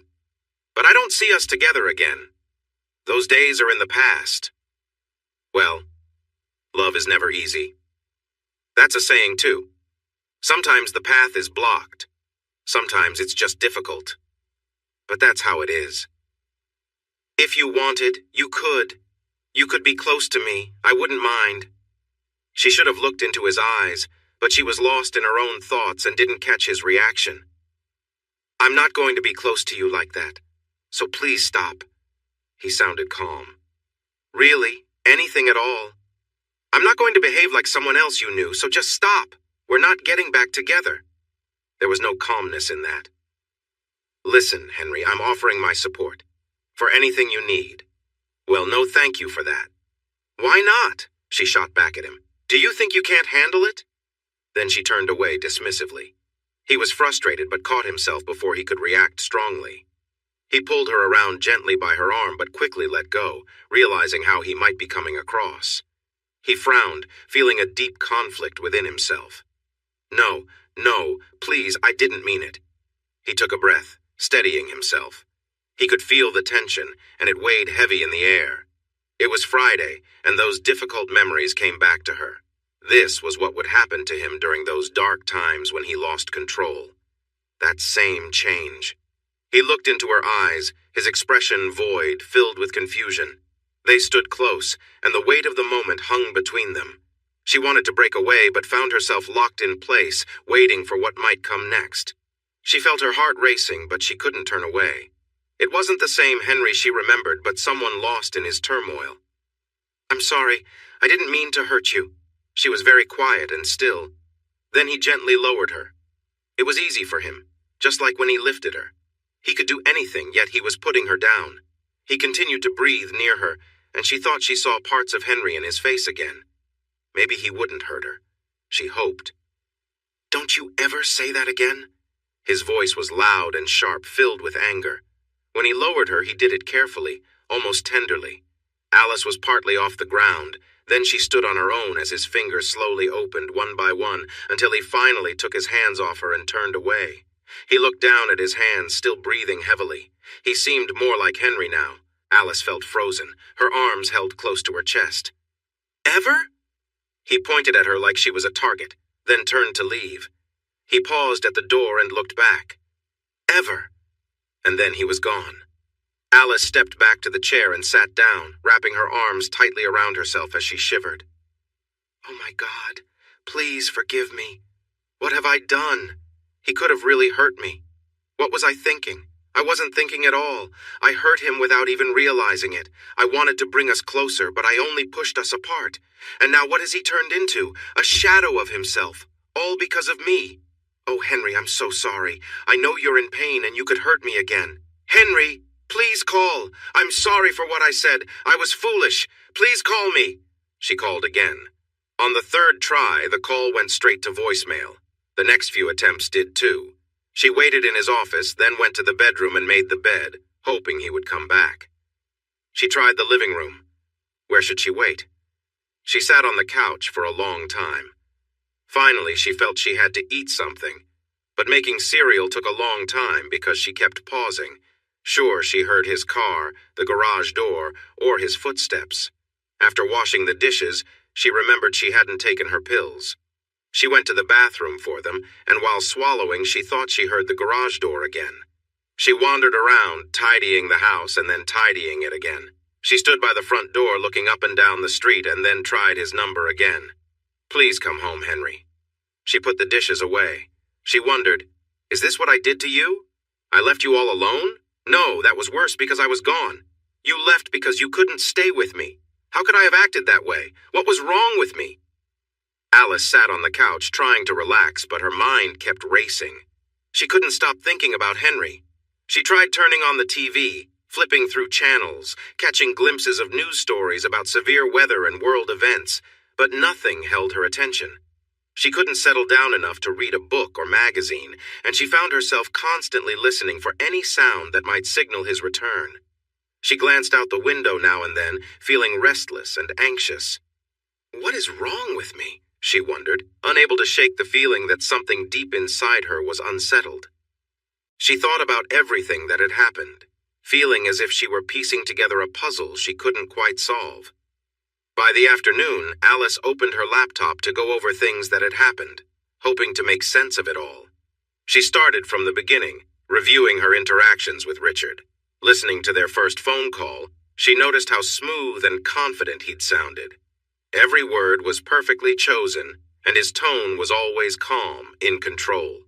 She replayed parts of the call, noting how he used compliments sparingly and in just the right way, always knowing exactly what to say to draw her in. Even now, understanding his manipulative charm, she found herself caught up in his voice. Her thoughts drifted, recalling moments when Richard had drawn her in with his charisma. Shaking her head, she forced herself to focus back on the recordings. She didn't want to think about those memories, especially now. She scrolled through old voicemails that Richard had left for Henry, where his tone was completely different, cold and unkind. Alice was struck by how he could change so drastically, going from charming and thoughtful with her to harsh and cruel with Henry. Alice moved on to old photos and messages, her mind filled with memories she didn't want to relive. She took a deep breath, closing the laptop, feeling the weight of her choices and wondering how she had let herself get so drawn into Richard's world. Before everything happened, there was a time when he was preparing me for something different. I wonder if I would have liked it if I hadn't gotten sick. My gut says no, it feels wrong, maybe it could have been different. Things seemed exciting when Richard explained them, but now I'm not sure if he pushed me too far. The hardest thing to face was the video from Richard's place, where I was doing something I regretted in front of Henry. Every time I tried to watch it, I felt sick and had to turn it off. How could I have done that to him? I sat there for a long time, checking my phone and then looking out the door before I finally collapsed on the couch. I typed addictions into my search engine. I found links to ideas about sex addiction and Sex Addicts Anonymous, and even some sites claiming that sex addiction wasn't real. I started reading about it all. It was well past dark when Henry returned. I felt awkward standing by the coffee table until he came in, and then I rushed to him. "Henry! Henry!" I tried to hug him, but he pushed me away. Don't touch me." "I'm sorry, I was so worried." "You didn't need to be," he said, walking past me to his office, and I followed. "I want to be alone," but I needed to talk to him. "Please, Henry, can we have a conversation?" "About what? We've talked about everything. Please. Aren't you scared of me now?" "No." "Yes, you are. You should be. You know how close you came to getting hurt again. But it was my fault. I promise I won't do that again." "It doesn't matter. It's not about blame. You said something hurtful during an argument. I shouldn't react so strongly. You should be aware of that." "Henry, I understand how you feel. I made you feel bad." "Stop right there. You don't get it." "I do. I hurt you and I regret it. I just want to be close to you. You really don't understand anything. Maybe not entirely, but I care about you. I want to make things right between us." "Better? The only way to do that is to leave. I've made a mess of our lives. Please don't push me away." I felt the tears coming again, but I tried to keep calm. "Stop it. You don't understand at all. You think my feelings are just about what you said, but it's so much more than that." I paused, taking a shaky breath. "What's left to say?" "I have feelings for you." "Feelings?" She whispered the word, cautious but hopeful. "I know you love me. I believe it. I don't know why, but you deserve love. You're too caring for it to just be sympathy. Isn't there a way I can help you move past this? Can't we support each other?" "Stop! You don't understand!" There was a flash of anger in his eyes and tone. You don't see the whole picture. I have tried not to care for you. I did in the past, but it changed to resentment. That was easier to handle. Then I felt sorry for you and I thought that was fine. But those feelings returned, and I didn't want that. Then we can... Let me finish. His anger rose, and Alice took a small step back. I'm sorry. Yeah, me too. It's frustrating. One part of me still resents you. Alice opened her mouth to speak. Don't say anything. I thought I had moved past this. I really did. But then it comes rushing back. All the things you did haunt me. No matter when, I can't stop remembering them. My Alice, I thought I forgave you. But then it came back. I try to convince myself I have moved on, yet the resentment creeps in again. It's here right now between us. You can almost feel it. I want to lash out, but you act like we can just move forward like nothing happened. How could you be so unkind? You didn't just leave me for him. It was so much more than that. What took over you? He had a hold on you. How could you? You were drawn to him, and it cost me dearly. Now you think we can go back to being close again? Well, we can't. As he spoke, the tension in his face grew, and sweat formed on his brow. Alice remained still, standing close to him. Henry took a deep breath, shutting his eyes for a moment. When he opened them again, he seemed more himself, less consumed by anger. If we were to be together, I might hurt you. I would hate that. And what if I lost control again? You know how that could turn out. Like a werewolf. Alice felt safe enough to continue. But they hurt the innocent, while I feel responsible. Henry moved closer, and Alice instinctively stepped back. A soft breath escaped her lips. He paused. It's all right. I promise I won't hurt you. Remember that promise? I told you I wouldn't hurt you again. Here, in this place. Never again. I promise. She looked at Henry, who was now more himself, standing tall and protective. He leaned down and kissed the top of her head. To keep that promise, I can't be too near you. So, I will stay in the guest room tonight. It's better for both of us. Tomorrow, we'll start looking for a place for you to stay. But that night, Alice's screams woke him. No! Don't! No! He knew what was happening and sleepily staggered to her room. He bumped into walls along the way, muttering to himself. Alice was tossing and turning, her fists clenched. No, no! He got on the bed and touched her arm. Alice, you're having another nightmare. At first she didn't hear him. She was still fighting against her dreams. Finally she rolled over, opened her eyes, and when she saw him, she looked frightened. No! She punched at him weakly. No! Alice, it's me. He held her fists gently. It's okay, just a dream.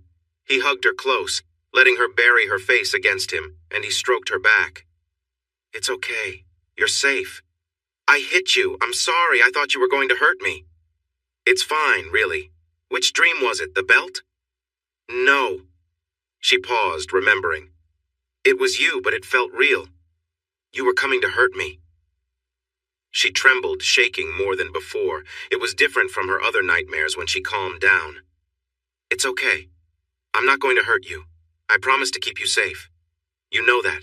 He continued to comfort her, and soon her shivering eased. Maybe we can find a different medicine, and I'll stay with you just in case. He brought her a pill and some water. She cuddled against him, and while she grew calm and eventually fell asleep peacefully, he couldn't. He stared at the alarm clock and kept repeating to himself, "This is not good."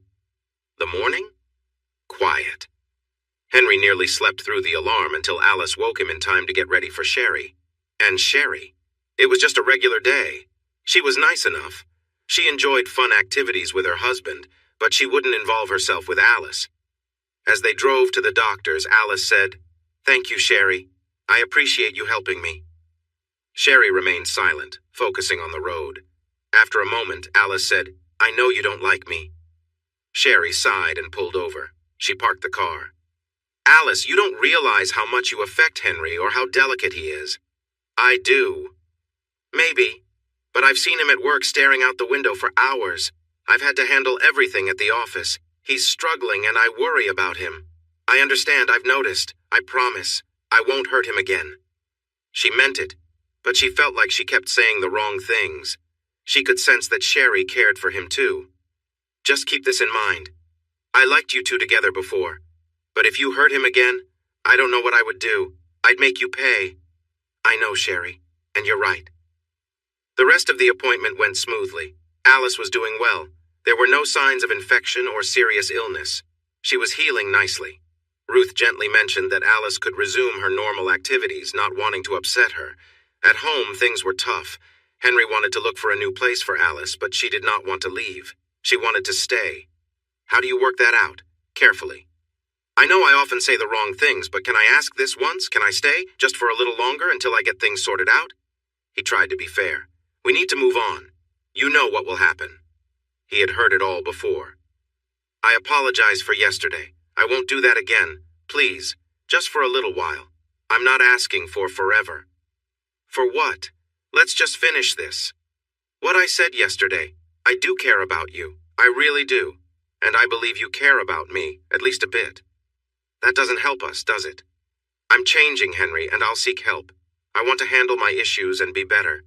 Please let me try here with you. I want us to work. Please, let's try. There's no such thing as an addiction like this. It feels that way to me, and there are ways to address it. I don't want to stay in that place anymore. Let me stay with you for a bit. Go work it out with Richard or Justine and Juliet. I'm sure you can find a way. Please, Henry, can we just give it a shot?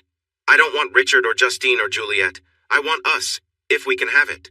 Can I just stay to see? We could be together or not. If we are, we could be together in a way that feels normal, like two people who care for each other. Henry paused, taking a moment to think. Why respond right away? Sure, that sounds easy.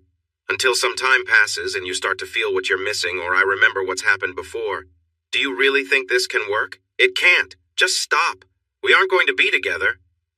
But you called me your wife. Doesn't that mean there's some hope? Just a little? I'm only asking for that hope, Henry. Not a promise. Please just give it some time. A chance for a new start? Let me be me again and help make things right. Alice, no. If you really care about me, let me go. Don't pull me back into that dark place I've been in for months. He was feeling worn down. She was starting to wear him out. But she didn't back down.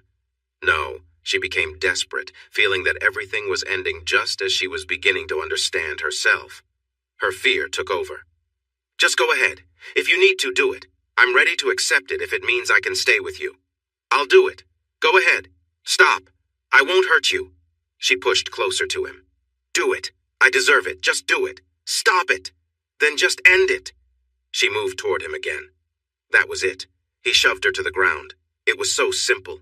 He raised his foot like he might kick her, but stopped and placed it carefully beside her head. He leaned over as if to grab her throat, but paused again. It felt like a strong wind was rushing through the house, loud like an airplane. He said something and reached for her, lifting her like a child. He swung her toward the door. Get out of here! Hit me! End it! Get out! End it! Get out! He pushed her hard, making her stumble. When she saw the bathroom door, she dashed through it, shut it quickly, locked it, and began searching through the drawer for scissors. She found sharp nail scissors.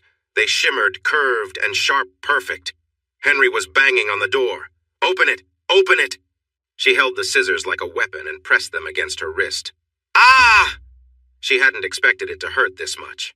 She found another spot, closer to a vein, opened the scissors, and pressed again. Henry continued banging on the door. Alice, open up now! She cut deeper, and blood began to flow, then spurt. She wanted to continue, but struggled to do it. She took a deep breath to find the courage and tried again.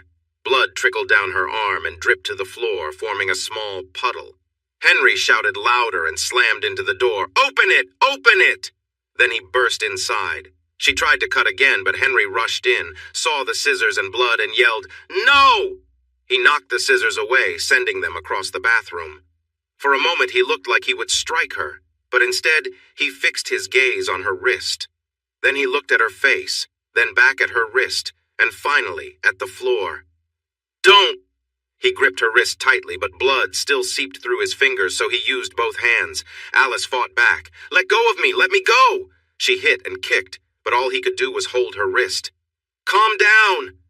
It was only a few seconds before he wrapped an arm around her and pulled her close, so she couldn't hit him anymore. They shouted at each other, and he held her so tightly that she felt dizzy. You can't keep me forever! He was incredibly strong. I will! Please, just stop! He wasn't able to stop the bleeding with just one hand. You can't! Let me go! Please, just let me be, for a little while. Something in her back clicked. She was still trying to fight, but was growing weak. Henry looked from her wrist to her face. Look at me, he shouted. Please, look at me. When she glanced up, he met her gaze, took a deep breath, and spoke firmly. There are rules you need to follow. His voice was intense. It grew silent except for their heavy breathing. What do you mean? She asked softly. Please, I can hardly breathe. He relaxed his grip a bit. To stay here, you must follow some rules. You might not be able to. His voice shifted back to being more like Henry's. I can stay? No. It's a trial. He lowered his voice. We're going to test this. We'll see how it goes. It probably won't work, and then you'll have to leave. What rules? First. He had to think carefully. More blood was seeping from her wrist. Come here. He guided her gently to the linen closet and took a washcloth. He had to let go of her wrist to fold the cloth, and blood dripped down. At last he pressed the cloth to her wrist. She stood completely still. First, you must promise to never try to hurt yourself again. And then I can stay? Do you promise? Will you keep me here? You must promise. I promise. Can I stay? There are more. You must promise to never act like you did with Richard again. I promise. Please believe me. I've changed. I will be a good partner. You are not my partner right now. You are my trial. I get it. Maybe I will be your partner again. Maybe, but you need to be loyal. Completely. I will. I promise. No matter how dull our relationship might feel. What? It wasn't. Oh. I see. She shut her eyes and then opened them with determination. I promise, Henry. Listen, I will be loyal even if we never share that kind of closeness again. He took a moment to breathe and relaxed a bit. He reached his free hand to touch her cheek, leaving a red mark. His tone softened. I wouldn't hold you to that promise. But I mean it. Honestly. So do I. You know Richard might come after you again. He can't have me. He once did. But now I'm aware of his tricks. I'll be careful. And if he ever tries anything, I'll tell you. Good. Now for the next rule. You have to promise to be open and honest with me. I will, Henry. I am. Yes, but you have feelings.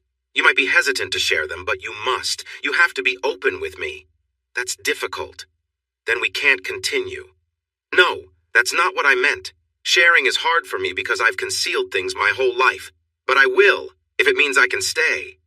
I don't mean everything. I don't want to restrict you. Everyone needs their private thoughts, but the important things matter. If you see Richard again, or if anything about us isn't working for you, you need to tell me. I promise, Henry.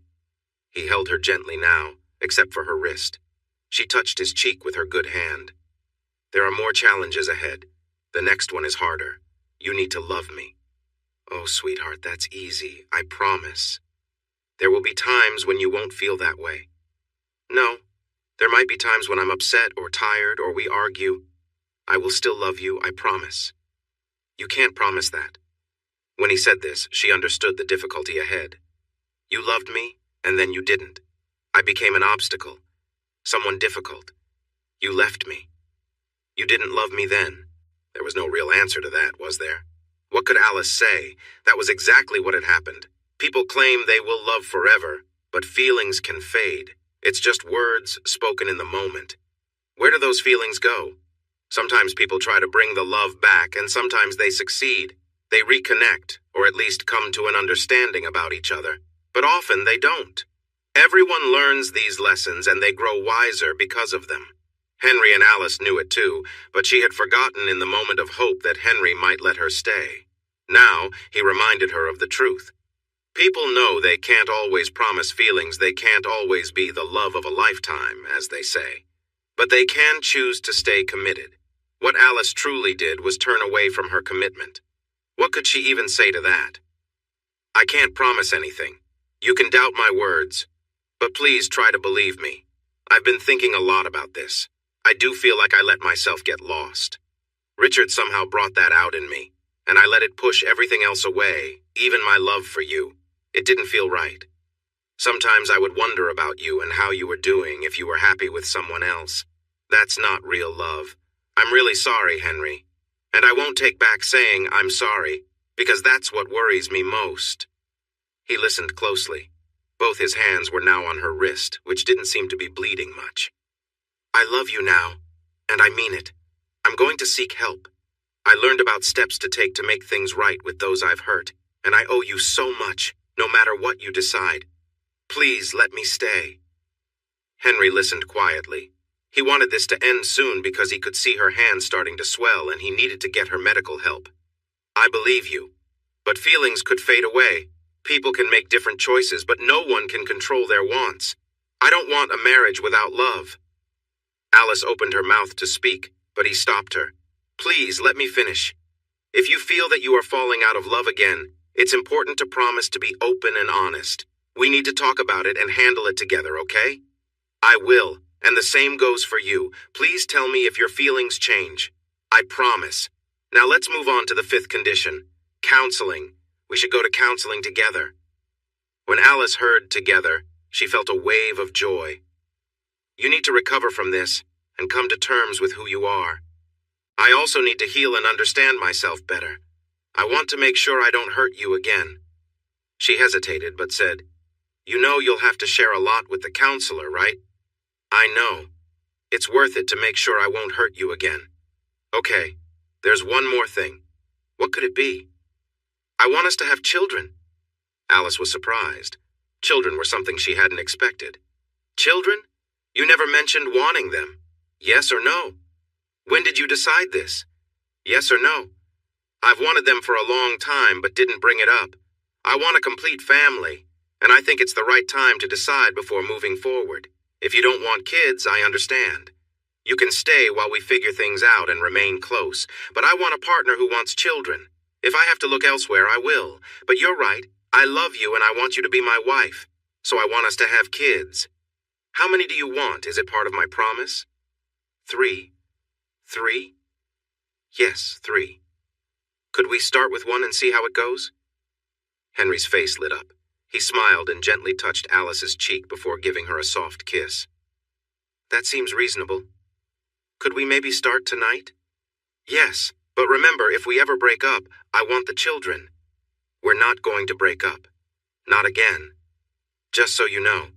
I think starting a family tonight is a great idea, but first, we need to get your wrist checked. How will we explain it? I'm sure it's a common situation. So they were both a bit foolish, but maybe this would work for them. Some might think Alice escaped without consequence, but she faced her share of struggles. She went through many difficulties, hurt Henry deeply, faced shame, and dealt with the loss of those close to her, all while battling her own challenges. If it weren't for Henry, Alice might have ended up in a very bad place, perhaps struggling on the streets.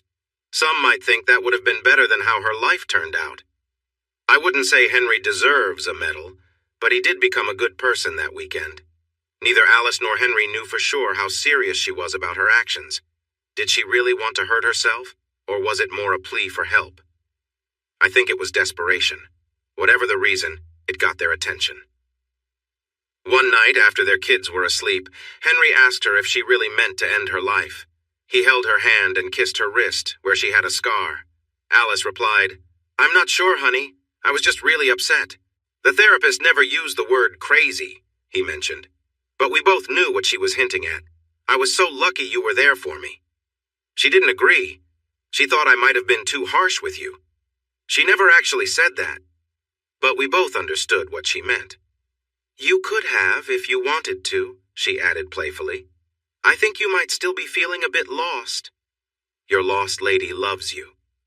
Alice gently touched his cheek and gave him a kiss, then slowly moved to see if he was interested in being close again. Now, about Richard. This part is quite sad because nothing ever really happened to him. Sometimes bad people live long, happy lives while good people suffer. That seems to be Richard's future. Maybe someone will deal with him someday, but Henry and Alice aren't the type to seek revenge. They've moved on and haven't seen or heard from him since. He has faded into their past. You can't completely forget him, though. He occasionally appears in the society news at big events, often with a new partner by his side. We can imagine what his life is like. He also makes donations to political campaigns and avoids any major scandals because he's careful. You never know, though. Perhaps karma will catch up with him, but even good people get sick. It wouldn't be surprising if he faced something serious. But there are too many good people who suffer from illnesses like cancer. The thought of him facing real trouble seems like the best hope, maybe running into some bad people. Or we could simply choose to move on, which is what I plan to do. Hey everyone! Thanks for watching. Don't forget to subscribe and turn on notifications so you won't miss any of the exciting stories we have coming up. What do you think about the characters in this story? Let us know in the comments. We'd love to hear from you.